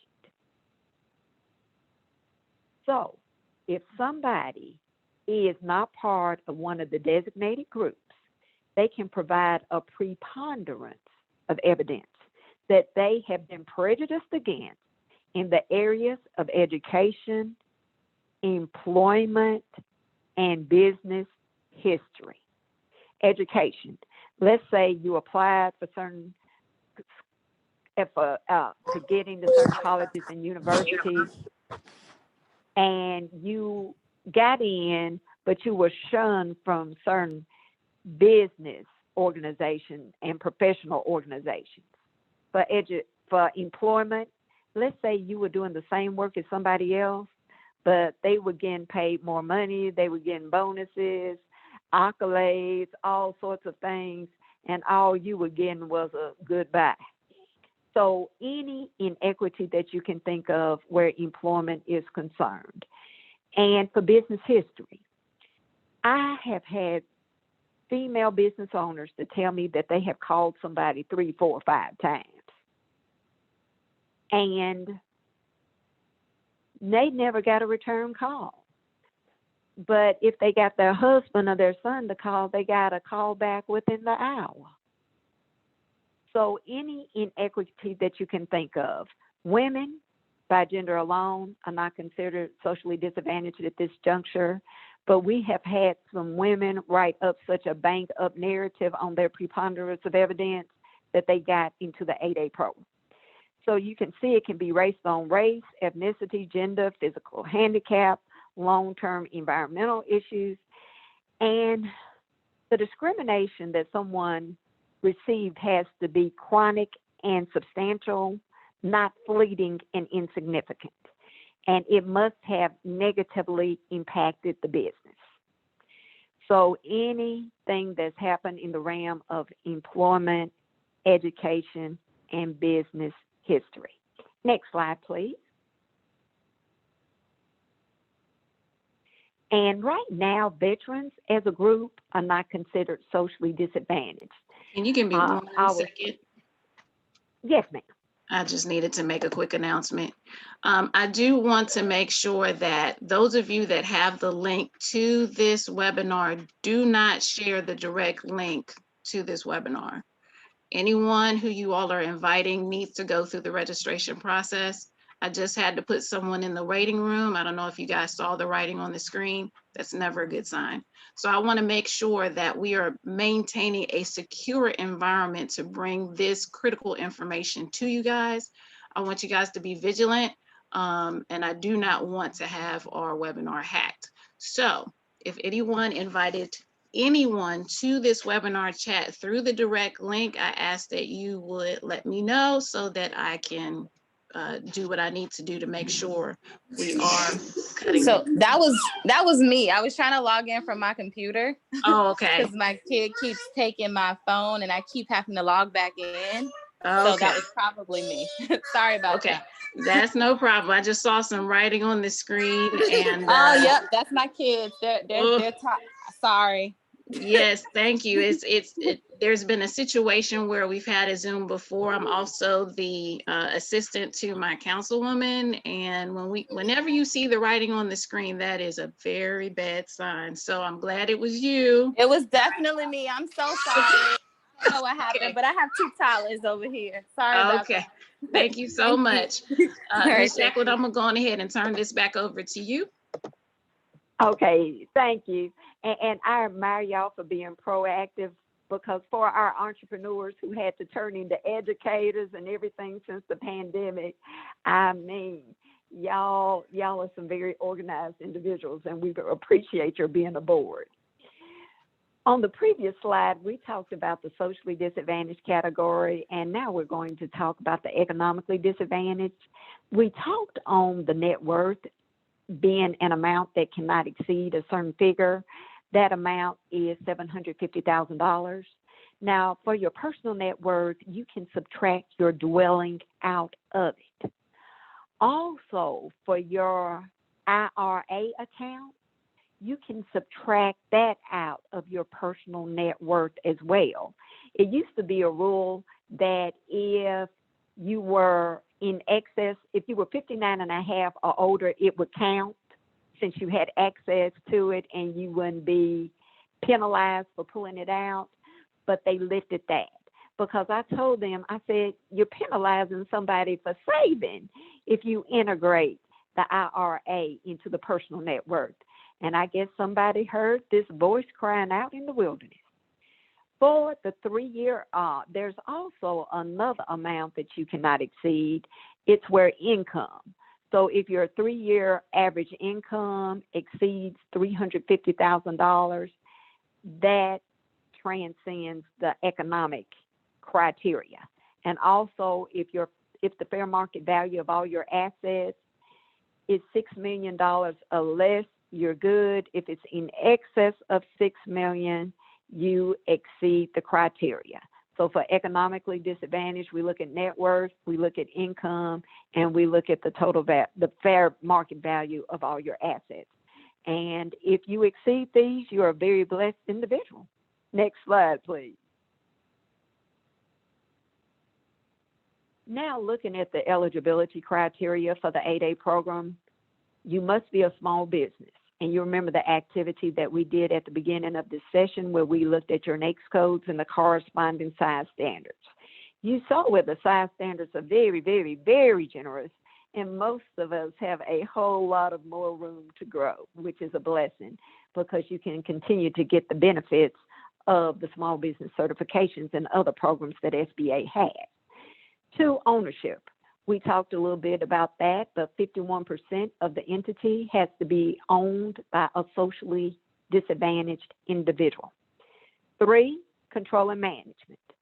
We need this person to make the day-to-day decisions, the long-term decisions, be in control of the hiring and firing. We need this to be the go-to person at the company, the 51% owner. Business requirements. Most operations have to be in business 2 full years, as evidenced by business tax returns, to be eligible for the 8A program. We do have some 2-year waiver provisions. This is not a startup program. We have other programs that help you if you're in the startup phase. This is more a business development program. Character. Remember when I talked about you can't be bidding on projects and not doing the work is outlined in the solicitation, and how the man who was supposed to spread the fertilizer as well as deliver it thought it was just to deliver it. He had character. He abided by the mandates and statutes in the solicitation package that he overlooked because he did not want to be terminated for default. Next slide, please. Now, we talked about that most entities have to be in operation 2 full years, as evidenced by business tax returns. Now, if you want to get into the program prior to 2 years lapsing, we need to know that there's substantial business management experience there, substantial technical expertise. You can show that by resumes and highlight the relevant portions of your resumes. You can do it by transcripts, credentials that you have, but if it's other stuff in there, highlight it. That shows the management expertise, the technical expertise. You need to have the money to execute the business plan. So you don't need to turn into your entire business plan. What I would make a list of short-term goals, those within the next 12 months, and long-term goals, those in excess of 12 months.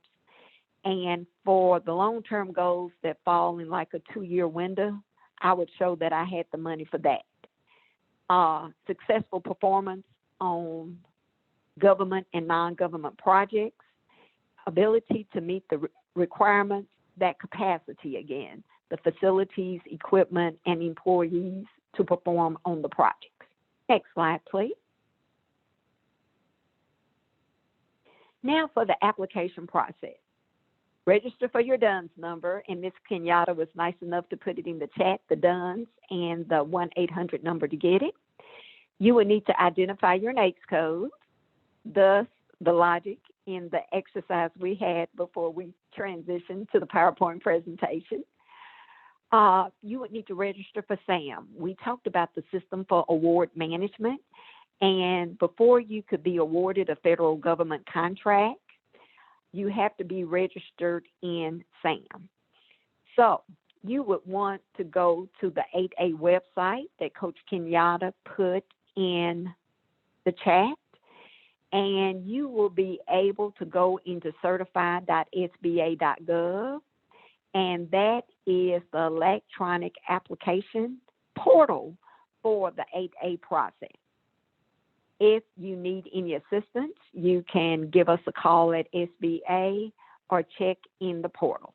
Next slide, please.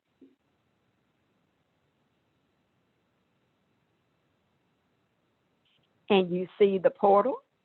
And at one time, you would have to upload, you would have to print out hard copies of things. Now everything is automated, it's electronic, where you complete the forms on the screen because the fields prompt you to input the information. And one of the things that you will have to submit is a personal financial statement. And you may want to download that from Google. And the personal financial statement, and I'm putting it in the chat, it's the SBA Form 413, personal financial statement. It asks you for cash on hand and in the banks, IRA accounts.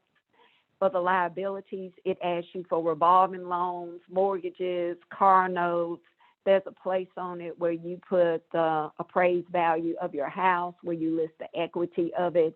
It's a bunch of stuff. And as opposed to collapsing the application and going and trying to find this stuff, it would be good if you could complete that personal financial statement in totality before you begin inputting information. And you can just Google SBA Form 413 and it will yield a personal financial statement. Next slide, please.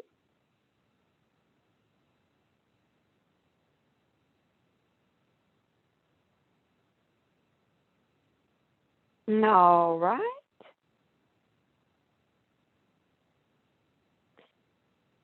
Once you get certified, there is an orientation into the program. You will be assigned a BOS, a Business Opportunity Specialist. At one time, you had to be in the 8A program to get the 7J assistance, but we have opened that, and with the information that Coach Kenyatta sends you, you will see where it says those interested in becoming 8A can take advantage of the 7J training. And you see where it's the number 7 and a lowercase j in parentheses because it's Section 7J of the Small Business Act. For marketing, invitations to 8A business development events and other marketing assistance.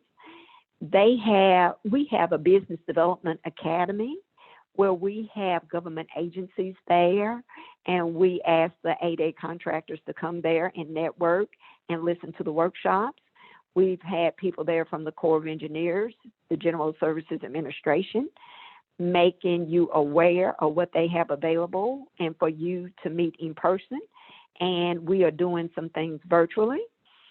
And surety bonds, in the case that you're in the construction industry, the janitorial industry, cleaning, janitorial industry, or some other industry that requires bonding, we had a workshop this summer called Getting the Game with Government Contracting and Surety Bonding. It was virtual, of course. It was supposed to be in April, and we had to pivot, and we did it virtually. So we have a number of workshops going on, and we will be looking at a website where you can find out about such workshops. Do like Mr. Keith and sign up with the email update and receive information that way. Next slide, please. Okay, getting the most out of your 8A certification. You will qualify for set aside or sole source contract awards. In the 8A program, the beauty of it is we have sole source projects. That means a project can be assigned to your company, and you've self-marketed. You've gone to them and you've gone to them and you've gone to them, telling them about your products and your services and your competitive edge. And finally they say, we'll give this person a chance. That project is set aside for you, and if you can negotiate a fair and reasonable price for both yourself and the government, the project will be awarded to you. Now, the government provides what we call the government estimate, and it is good for a period, but let's say a tornado comes through an area like it did Nashville, Tennessee, March 3rd, Putnam and Wilson counties, March 3rd, April 12th and 13th in Hamilton County, Bradley County. When that happens, guess what? Up at Home Depot is going to go up because the supply and demand shift has changed. If you bid on a project and you see that you cannot make a profit on it, do not accept the project. And one person, when I was in the 8A company, said that she said, if I don't take this project, will you shun me from other 8A projects? No, we won't. You're in business to make a profit. And if you see that you're not going to make a profit on a set-aside, you may need to move on. Under the 8A program, you can joint venture, and there's an all-small mentor-protege program, and we can talk about that at another time that you may want to be involved in. And as you know, we have access to management and technical assistance for those in the 8A program and those who are seeking to be in the 8A program, as you know. Next slide, please. Now, remember when we talked about the 9-year period, and we talked about in the transitional period, you must achieve a certain percentage of your revenue in non-8A projects. It starts at 15 in the 15% in the 5th year, 25, 6th year, and so forth. So on an annual basis, to maintain your eligibility, your business opportunity specialist will send you documentation for you to complete to do an annual update. And if there are material changes, ownership changes, somebody expires, you want to sell the company and they want to know whether the 8A contracts that you have now can transfer to the new owner, we need to know things like that.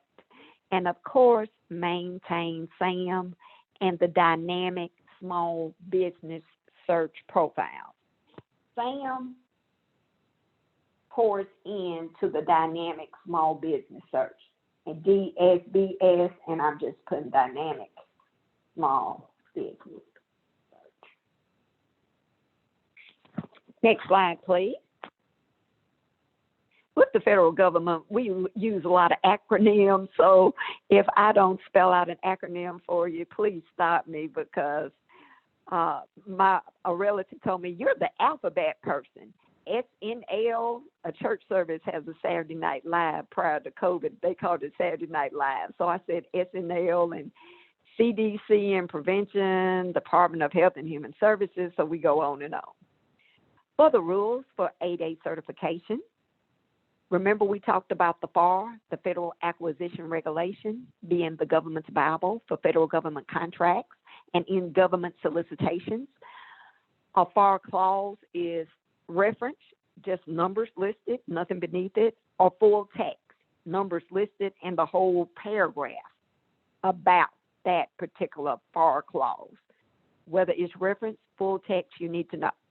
Remember, I was talking about the Code of Federal Regulations when we were talking about people that didn't fall in the socially disadvantaged categories for 8A, members not part of designated groups. So the Code of Federal Regulations and the FAR rule the federal government. And you know how to get to the FAR. I'm going to put in the chat how to get to the Code of Federal Regulations. And please know this does get easier. So the website for the Code of Federal Regulations is just www.ecfr for Code of Federal Regulations.gov. It's automated now. So for the rules of the 8A program, you know the ownership, 51%. Control and management needs to be by that person. Potential for success, the entity needs to be in operation 2 full years or either meet the waiver provisions.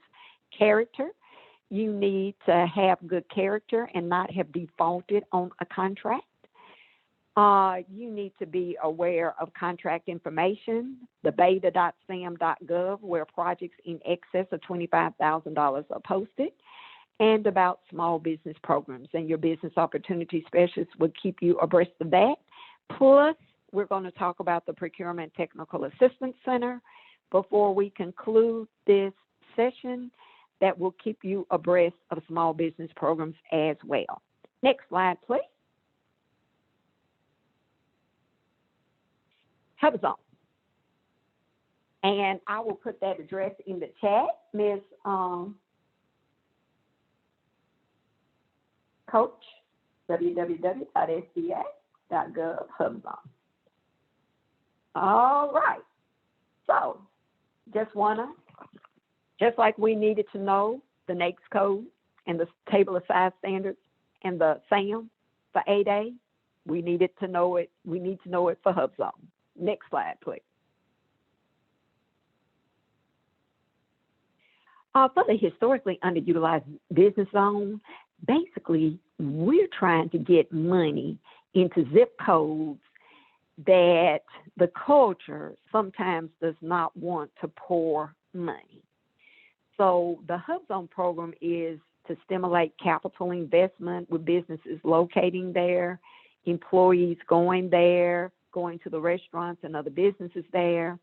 We want to build the capacity and grow the business, and we want the business to benefit from Hubzone set-aside contract dollars. And you may recall that the goal is 3% of all the government's contracts in a given fiscal year. Next slide, please. Now, what is the historically underutilized business zone?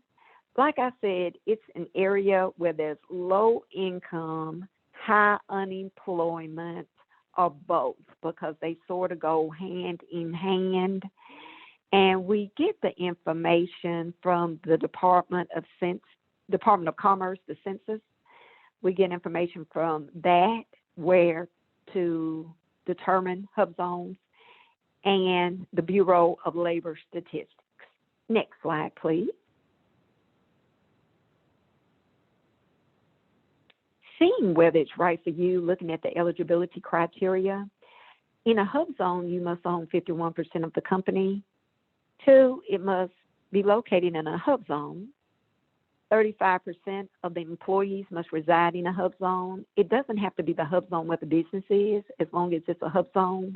And if I were you, I would ask the employee for their water bill, something innocuous that shows their address, and I would go into the Hubzone website in the map, and I would print out where that address is indeed a Hubzone.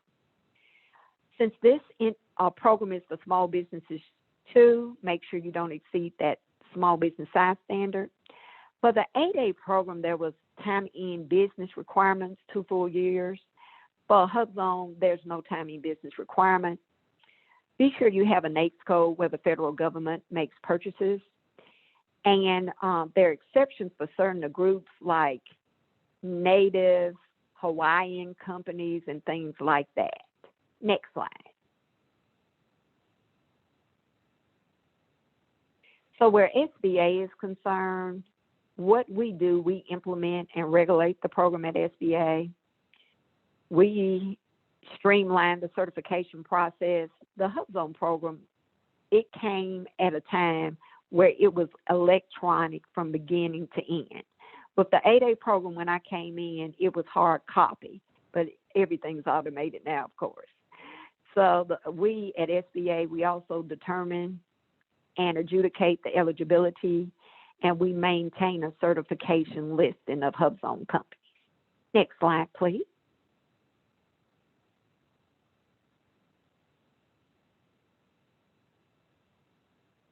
So, reiterating what we've already talked about, the ownership, 51% by U.S. citizens. The principal office needs to be located in a hub zone. 35% of your employees must reside in a hub zone. You must be below the table of size standards for your particular industry. And just like the Internal Revenue Service does checks and balances of returns that have been submitted, we do checks and balances of hub zones. Headquarters gives us a list on an annual basis to do a hub zone visit. And usually it's a surprise visit. With COVID-19, we've been working from home, so we're not going out into the businesses, but we would jump in the government car, go to East Tennessee, West Tennessee, Middle Tennessee, just arrive at your office to see what was going on and whether the individuals who claim to be 51% owners indeed were. Next slide, please. So for the Hubzone application process, engage the Hubzone primer, that DUNS number, NAICS number, that SAM registration. You will go to the Hubzone website, and for Hubzone, the certification is in GLS, the General Login System. For 8A, it's at certified.sba.gov, but for Hubzone, it's at the General Login System. Mr. Keith, you said, why do they keep changing? Like I said, it's an anti-Alzheimer's exercise where I cannot say the blanket certification portal is, because it varies. This is the apply using the General Login System. We call it GLS. Next slide, please.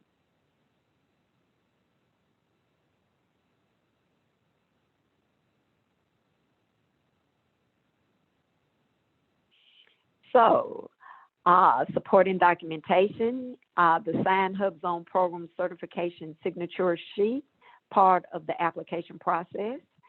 You will need to verify that your principal office is in a certain place, lease agreement, if you own it, property taxes, the residency requirement, like I said, that water bill from the employee, ownership and control in the documents, ownership documents, corporate documents, and the size and affiliation. So you may need to turn in some business tax returns or either the balance sheet and the profit and loss statement where they can see that you are indeed a small business. Next slide. So, for recertification, you need to recertify on an annual basis. At one time, it was a longer term than that, but now we want you to do it annually. Participate in the site visits, so if we just drop in on you, don't get angry. Continue to meet the Hubzone criteria, assert that when you recertify annually, and maintain the SBA standards of the eligibility. Next slide, please.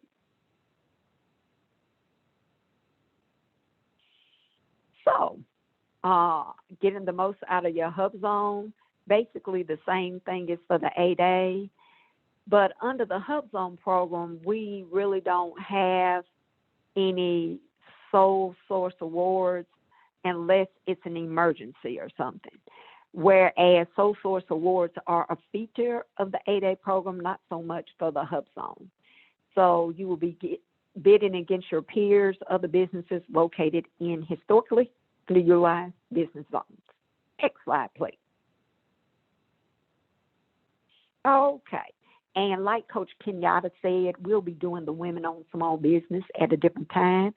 So if you would go to the next slide. Can you give like a brief overview, and then I think we're like halfway through, so we'll probably do for like a 15-minute break. Okay, that's fine. For the Women-Owned Small Business Program, it was implemented in 2011, and the legislation happened in like 2001. And in the former presidential administration, it was implemented. It was found that we as the federal government were deficient in making awards to women-owned small businesses in certain industries. So we made a list of those industries and posted them. And we created a self-certification program whereby women could self-certify and bid on projects in the areas where it was found that we were deficient in making contract awards. And then as of October 15th of this year, last month, the self-certification is no longer an option. It is only a formal certification. The application was created and posted by July 15th. So if you submitted an application July 15th onwards, we began issuing decisions on approval or decline of those applications on October 15th. So the Women-Owned Small Business Program is our effort to level the playing field where women-owned small businesses are concerned and get monies into their hand, grow, build capacity of the female entrepreneurs.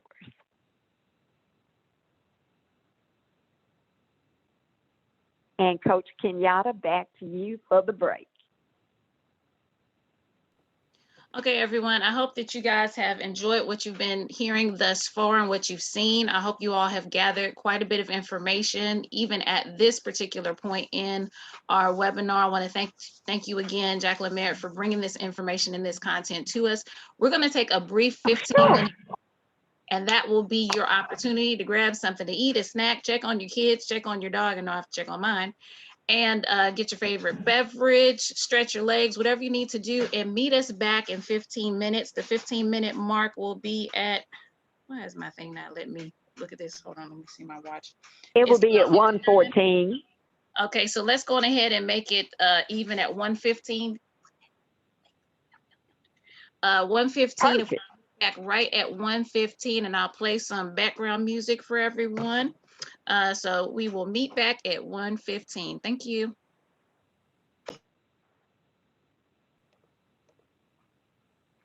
Okay. We will pick up with the other programs. Next slide, please.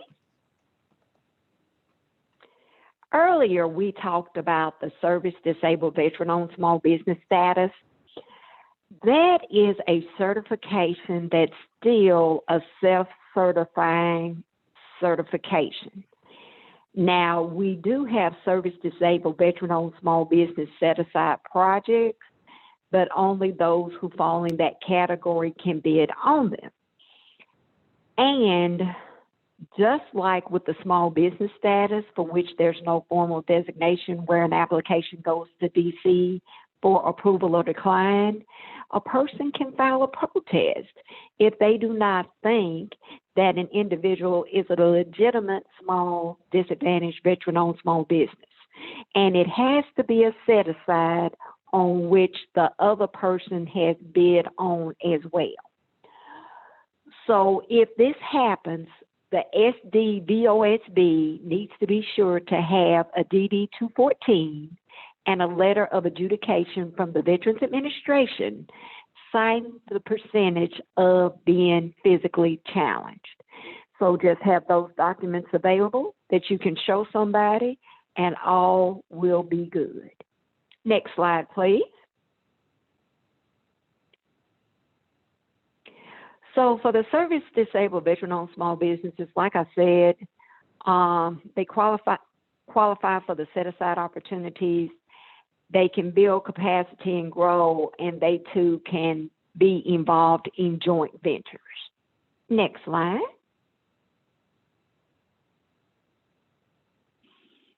And is it appropriate for you? You see where some of the eligibility criteria mirror what's in the 8A program, where the vet has to be 51%.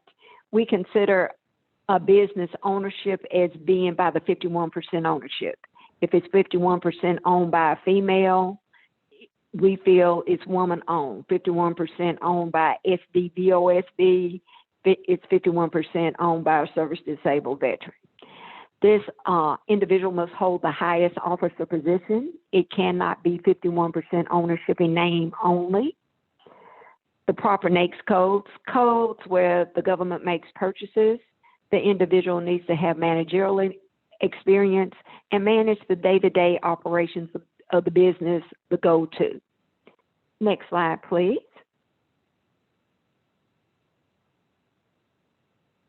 And basically getting the most out of the program. It mirrors also what we've told you about the other programs. For the last bullet, the vetbiz.gov, the Veterans Administration does a whole lot of work with just veterans. And of course, whereas we focus on service disabled, you can go to vetbiz.gov and get signed up, because the Veterans Administration wants some sort of authentication that you're a veteran. So please visit that website and sign up if you're an SDVOSB and you want to get contracts from federal agencies inclusive of the Veterans Administration. Next slide. Okay. We talked about the NAICS code. We talked about the table of small business size standards, the system for award management. We looked at the contract opportunities at beta.sam.gov. Next slide, please. We looked, go back one, please. We looked at the acquisition.gov website. I called your attention to the Product and Service Code Manual and the Federal Acquisition Regulations. I was remiss in bringing your attention to the Procurement Forecast. Question for the listening audience. Please put in the chat what the federal government's fiscal year is. The federal government's fiscal year.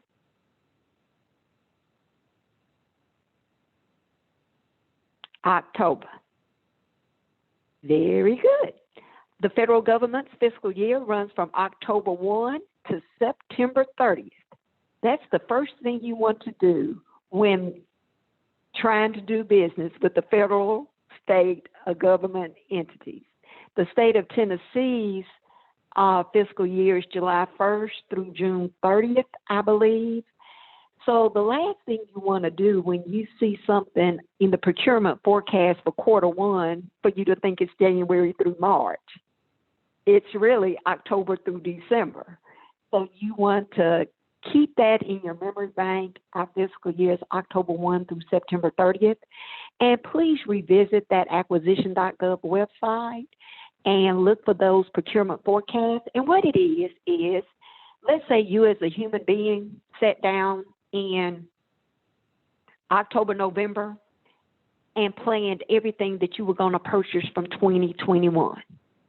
From toilet tissue to toothpaste, to clothes, to shoes, to shampoo, soap, a new HVAC system that you know the house needs. That's what the federal government does. Every federal government should have a procurement forecast. So if you go to a venue like the Business Development Academy that SBA does, where federal agencies are there, you will want to, one, find out which federal agencies are going to be there. Two, look at the procurement forecast of that agency so you can learn the type of projects that they have available. And read about the small business segment and all this stuff, learn their terminology. because when you want to impress somebody, use their words. I read a book where this scholar talked about a spiritual amphetamine. Before I went to the book signing, I had that word lodged in my head. And when he made his presentation, I raised my hand and I said, you know, that sounds like the spiritual amphetamine that you talked about in such and such book. If you want to get your way into somebody's life, research, study, let them know that you didn't drop in looking for a handout, that you put some skin in the game before you got there. So please be sure to look at the procurement forecast on the acquisition website. Next page, please.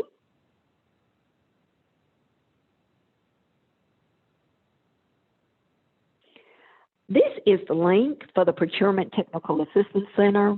Remember, I talked to you about small business programs and that we have another entity that would make you aware of them. The Procurement Technical Assistance Center is the one. They are funded with Department of Defense contracts. They are funded by the Department of Defense and the state of Tennessee, the one here in Tennessee. They have a government contracting 101 course, a 201 course, a capability statement, which is like the business's resume that they hand out to contracting officers. They help you get registered for SAM.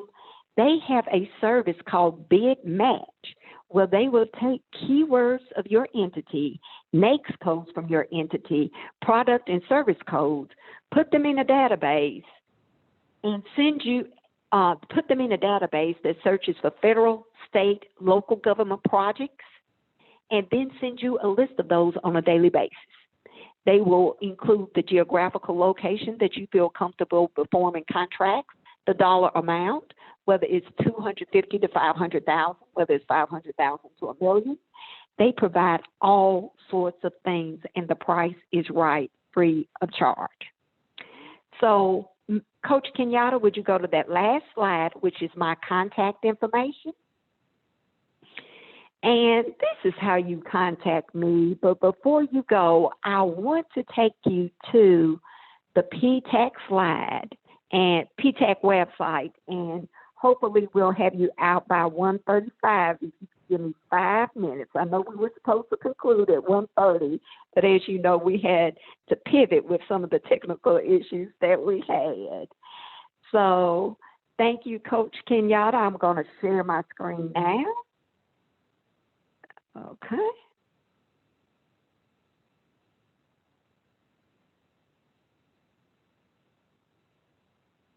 Oh, and before I go there, Mr. Kenneth and others, to get the newsletter, go to the www.hca.gov/. This population is a lot more, and go down next to state form and click on update. Coach Kenyatta, is that screen showing?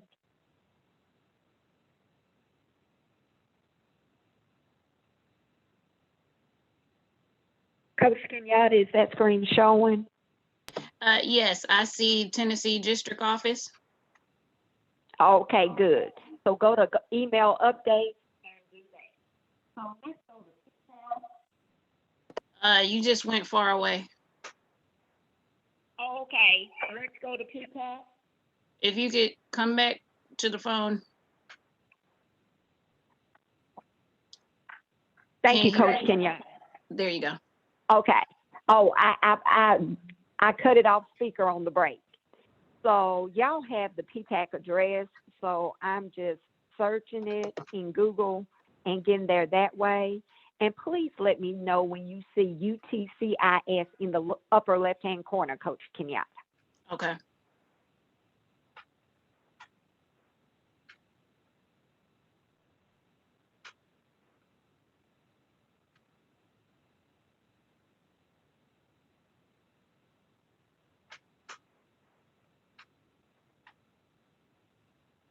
CIS, yes. All right. This is the Ptac website. You see Procurement Technical Assistance Center. And we're going to cursor down about Ptac. They assist businesses in competing successfully in federal, state, and local government contracting. And we're going to go down to Ptac training, and we're going to click Discover More. And we're going to cursor down a little bit. And do you see the Ptac 2020 training schedule? And let me know when you see it, Coach Kenyatta. I see about Ptac, so it might take a few more seconds. Okay. Oh, yeah, it's still working at the top. Ptac training. Okay. You're seeing it? I see the Ptac 2020 training schedule with an arrow. Beautiful. I'm going to double click on the training schedule, and they have even listed classes for 2021.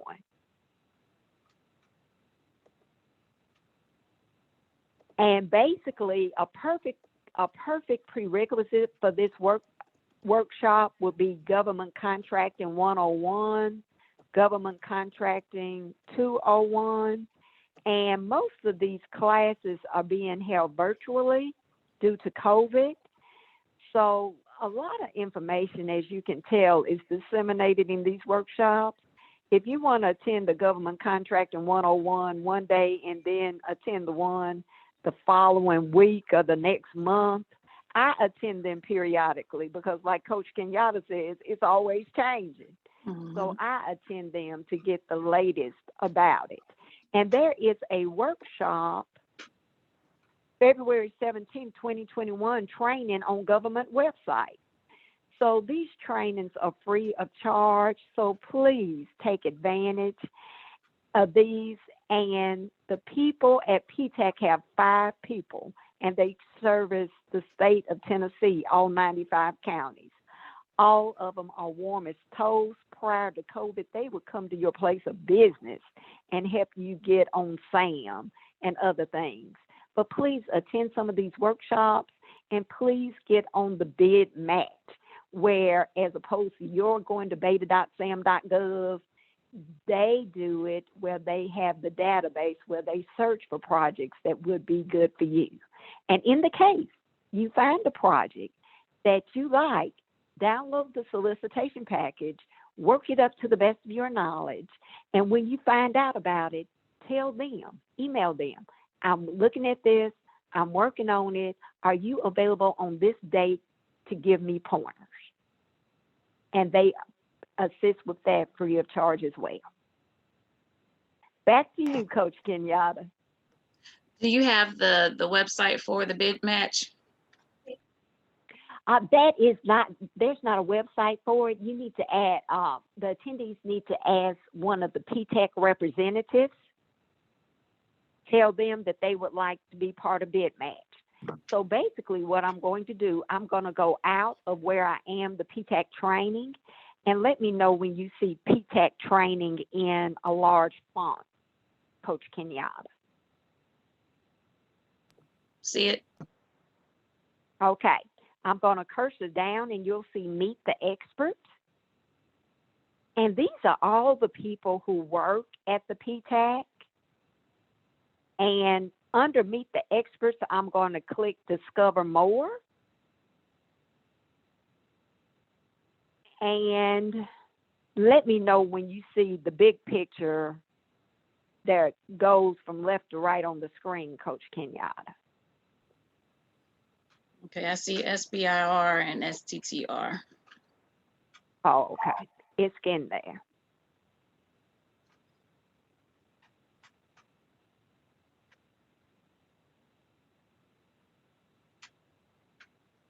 And while we're waiting on this, at the end, I'm going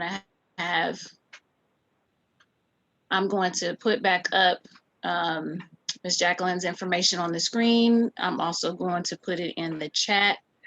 That way you all can definitely be in contact with her. As I've said, she has been an amazing resource for me and a very instrumental in me getting registered for SAM. I'm officially registered as a government contractor. Now I am going through the steps to be SBA certified with the various certifications that are pertaining to my business. I see the entire screen now for Ptac. Good. So you see where Paul Middlebrooks, Veronica Clark, Yuta Bangs works there, and Debbie Barber is the Nashville, Tennessee person. And you see her telephone number and her email address. So you can call Miss Barber if you're in Nashville, Tennessee, and tell her that you're going to attend the government contracting on whatever day you registered, and that you would like to be put on the bid match service. And she will collect information from you, probably set up an appointment so she can get the specifics from you that she needs to enter into the system so they can zone in the projects that are the right fit for your organization.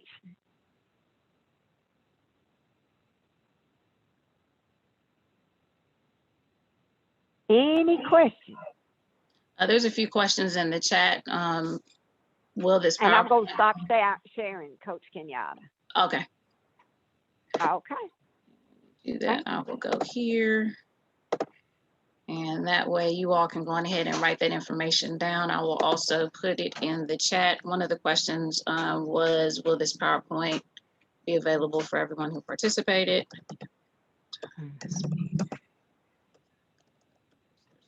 And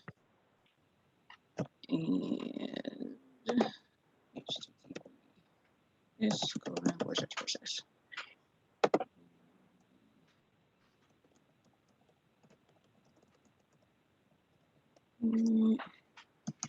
And for the young lady in California, I think it's Toy, if she's still with us, there should be a Ptac in your area. Okay, thank you.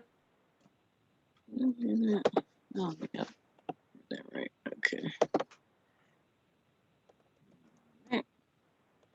For those of you that have sent me emails, you will get an email copy of this information as well, so that you'll be able to reach out to Miss Merritt. And she is exceptional at connecting you with your local resources. 4162. Which is one of the wonderful benefits of being able to be on this presentation. You are able to get her direct contact information so that you can reach out to her.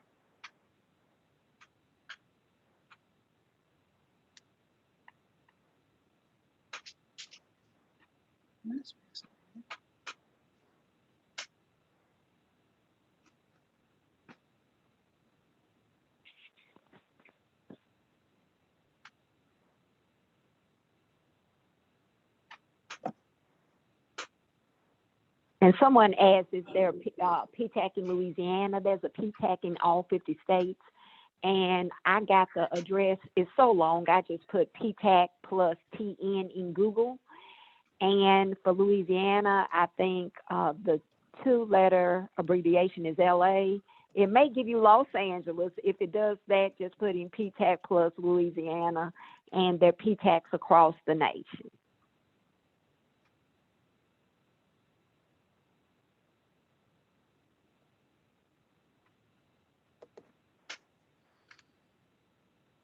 Are there any other questions at this time?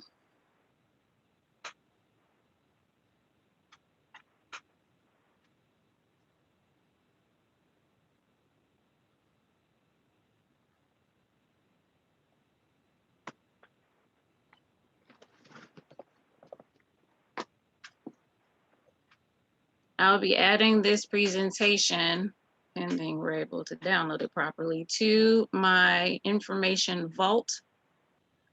For those of you that would like to have access to the replay, go on ahead and email me. My email I just put in the chat is coachkenyatta@gmail.com.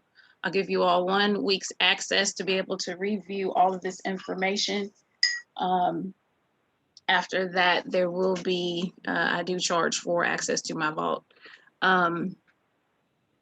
Once again, screenshot Ms. Jacqueline's information so that you all have it. She has been phenomenal in getting me up and running. Thank you. Most definitely.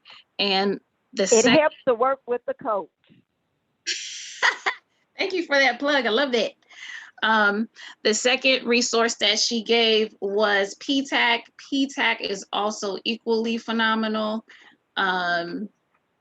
She was not exaggerating when she said Debbie Barber will become one of your bestest friends. So Jacqueline Merritt is your number one best friend. Debbie Barber is going to be your second best friend. And then what is the other young lady's name? Veronica Clark, she's a gem. Oh, yes. So definitely reach out to her, ask her a million bazillion questions. If she doesn't have the answer, she knows exactly who does. It will be worth your time. I've already referred quite a few people over to Miss Jacqueline, and each person that has been referred has come back saying their mind was swimming, but they know which direction they're going in, because she has such a huge wealth of information, tools, and resources.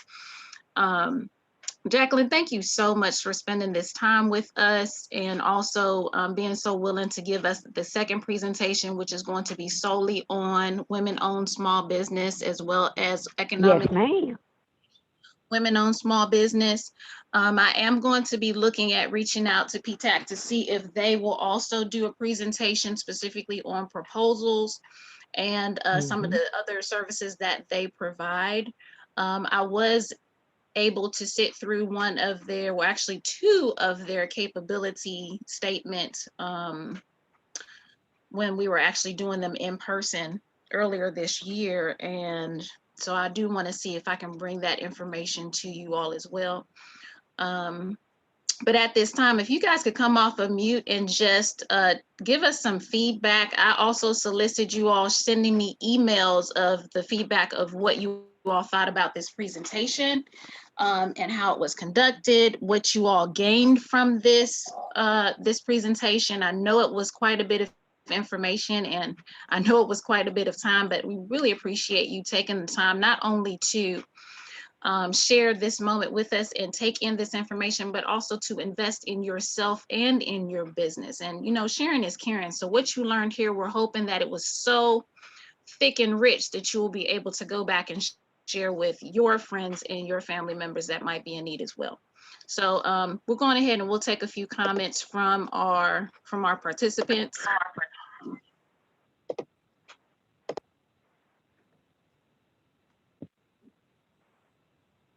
Thank you, Edward, for joining us. We appreciate that feedback. Thank you also, Helen. Thank you, Keith. I saw your comments in the chat. Okay, great.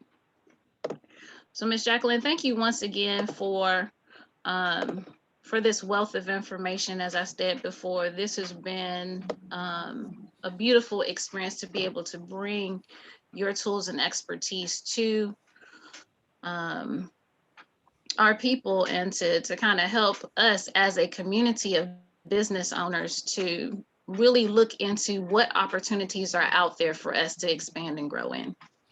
Hello? We're always glad to assist. Hello?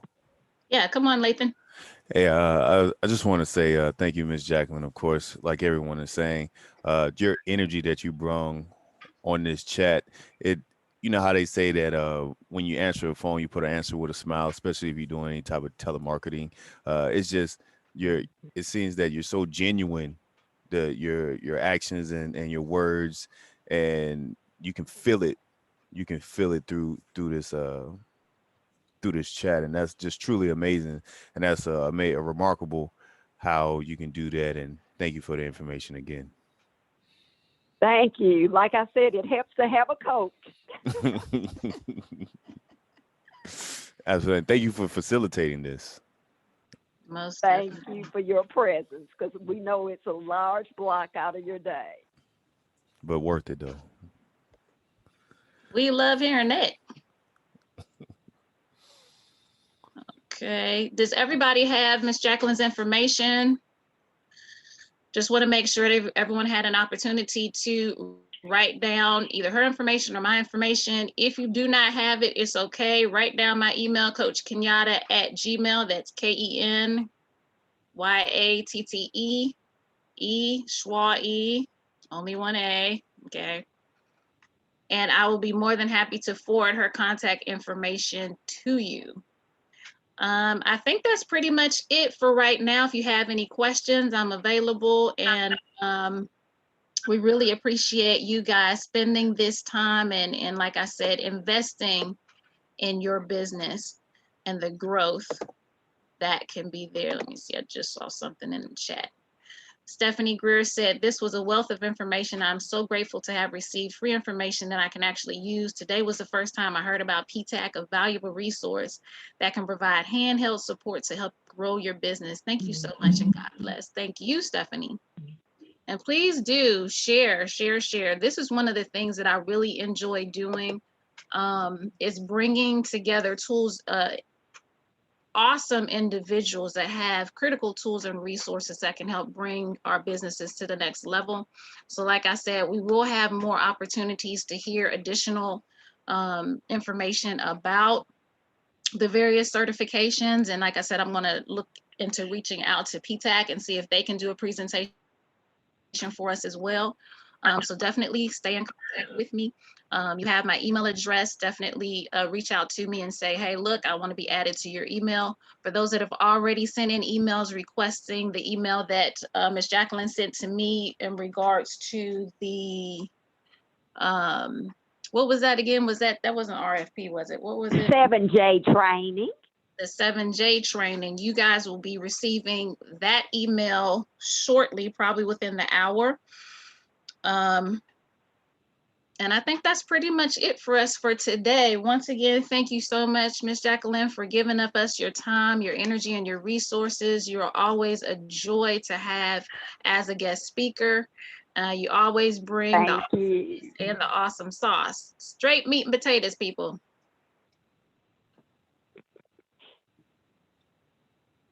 All right. So we're going to go on ahead and close out for today. Once again, coachkenyatta@gmail.com. It's in the chat.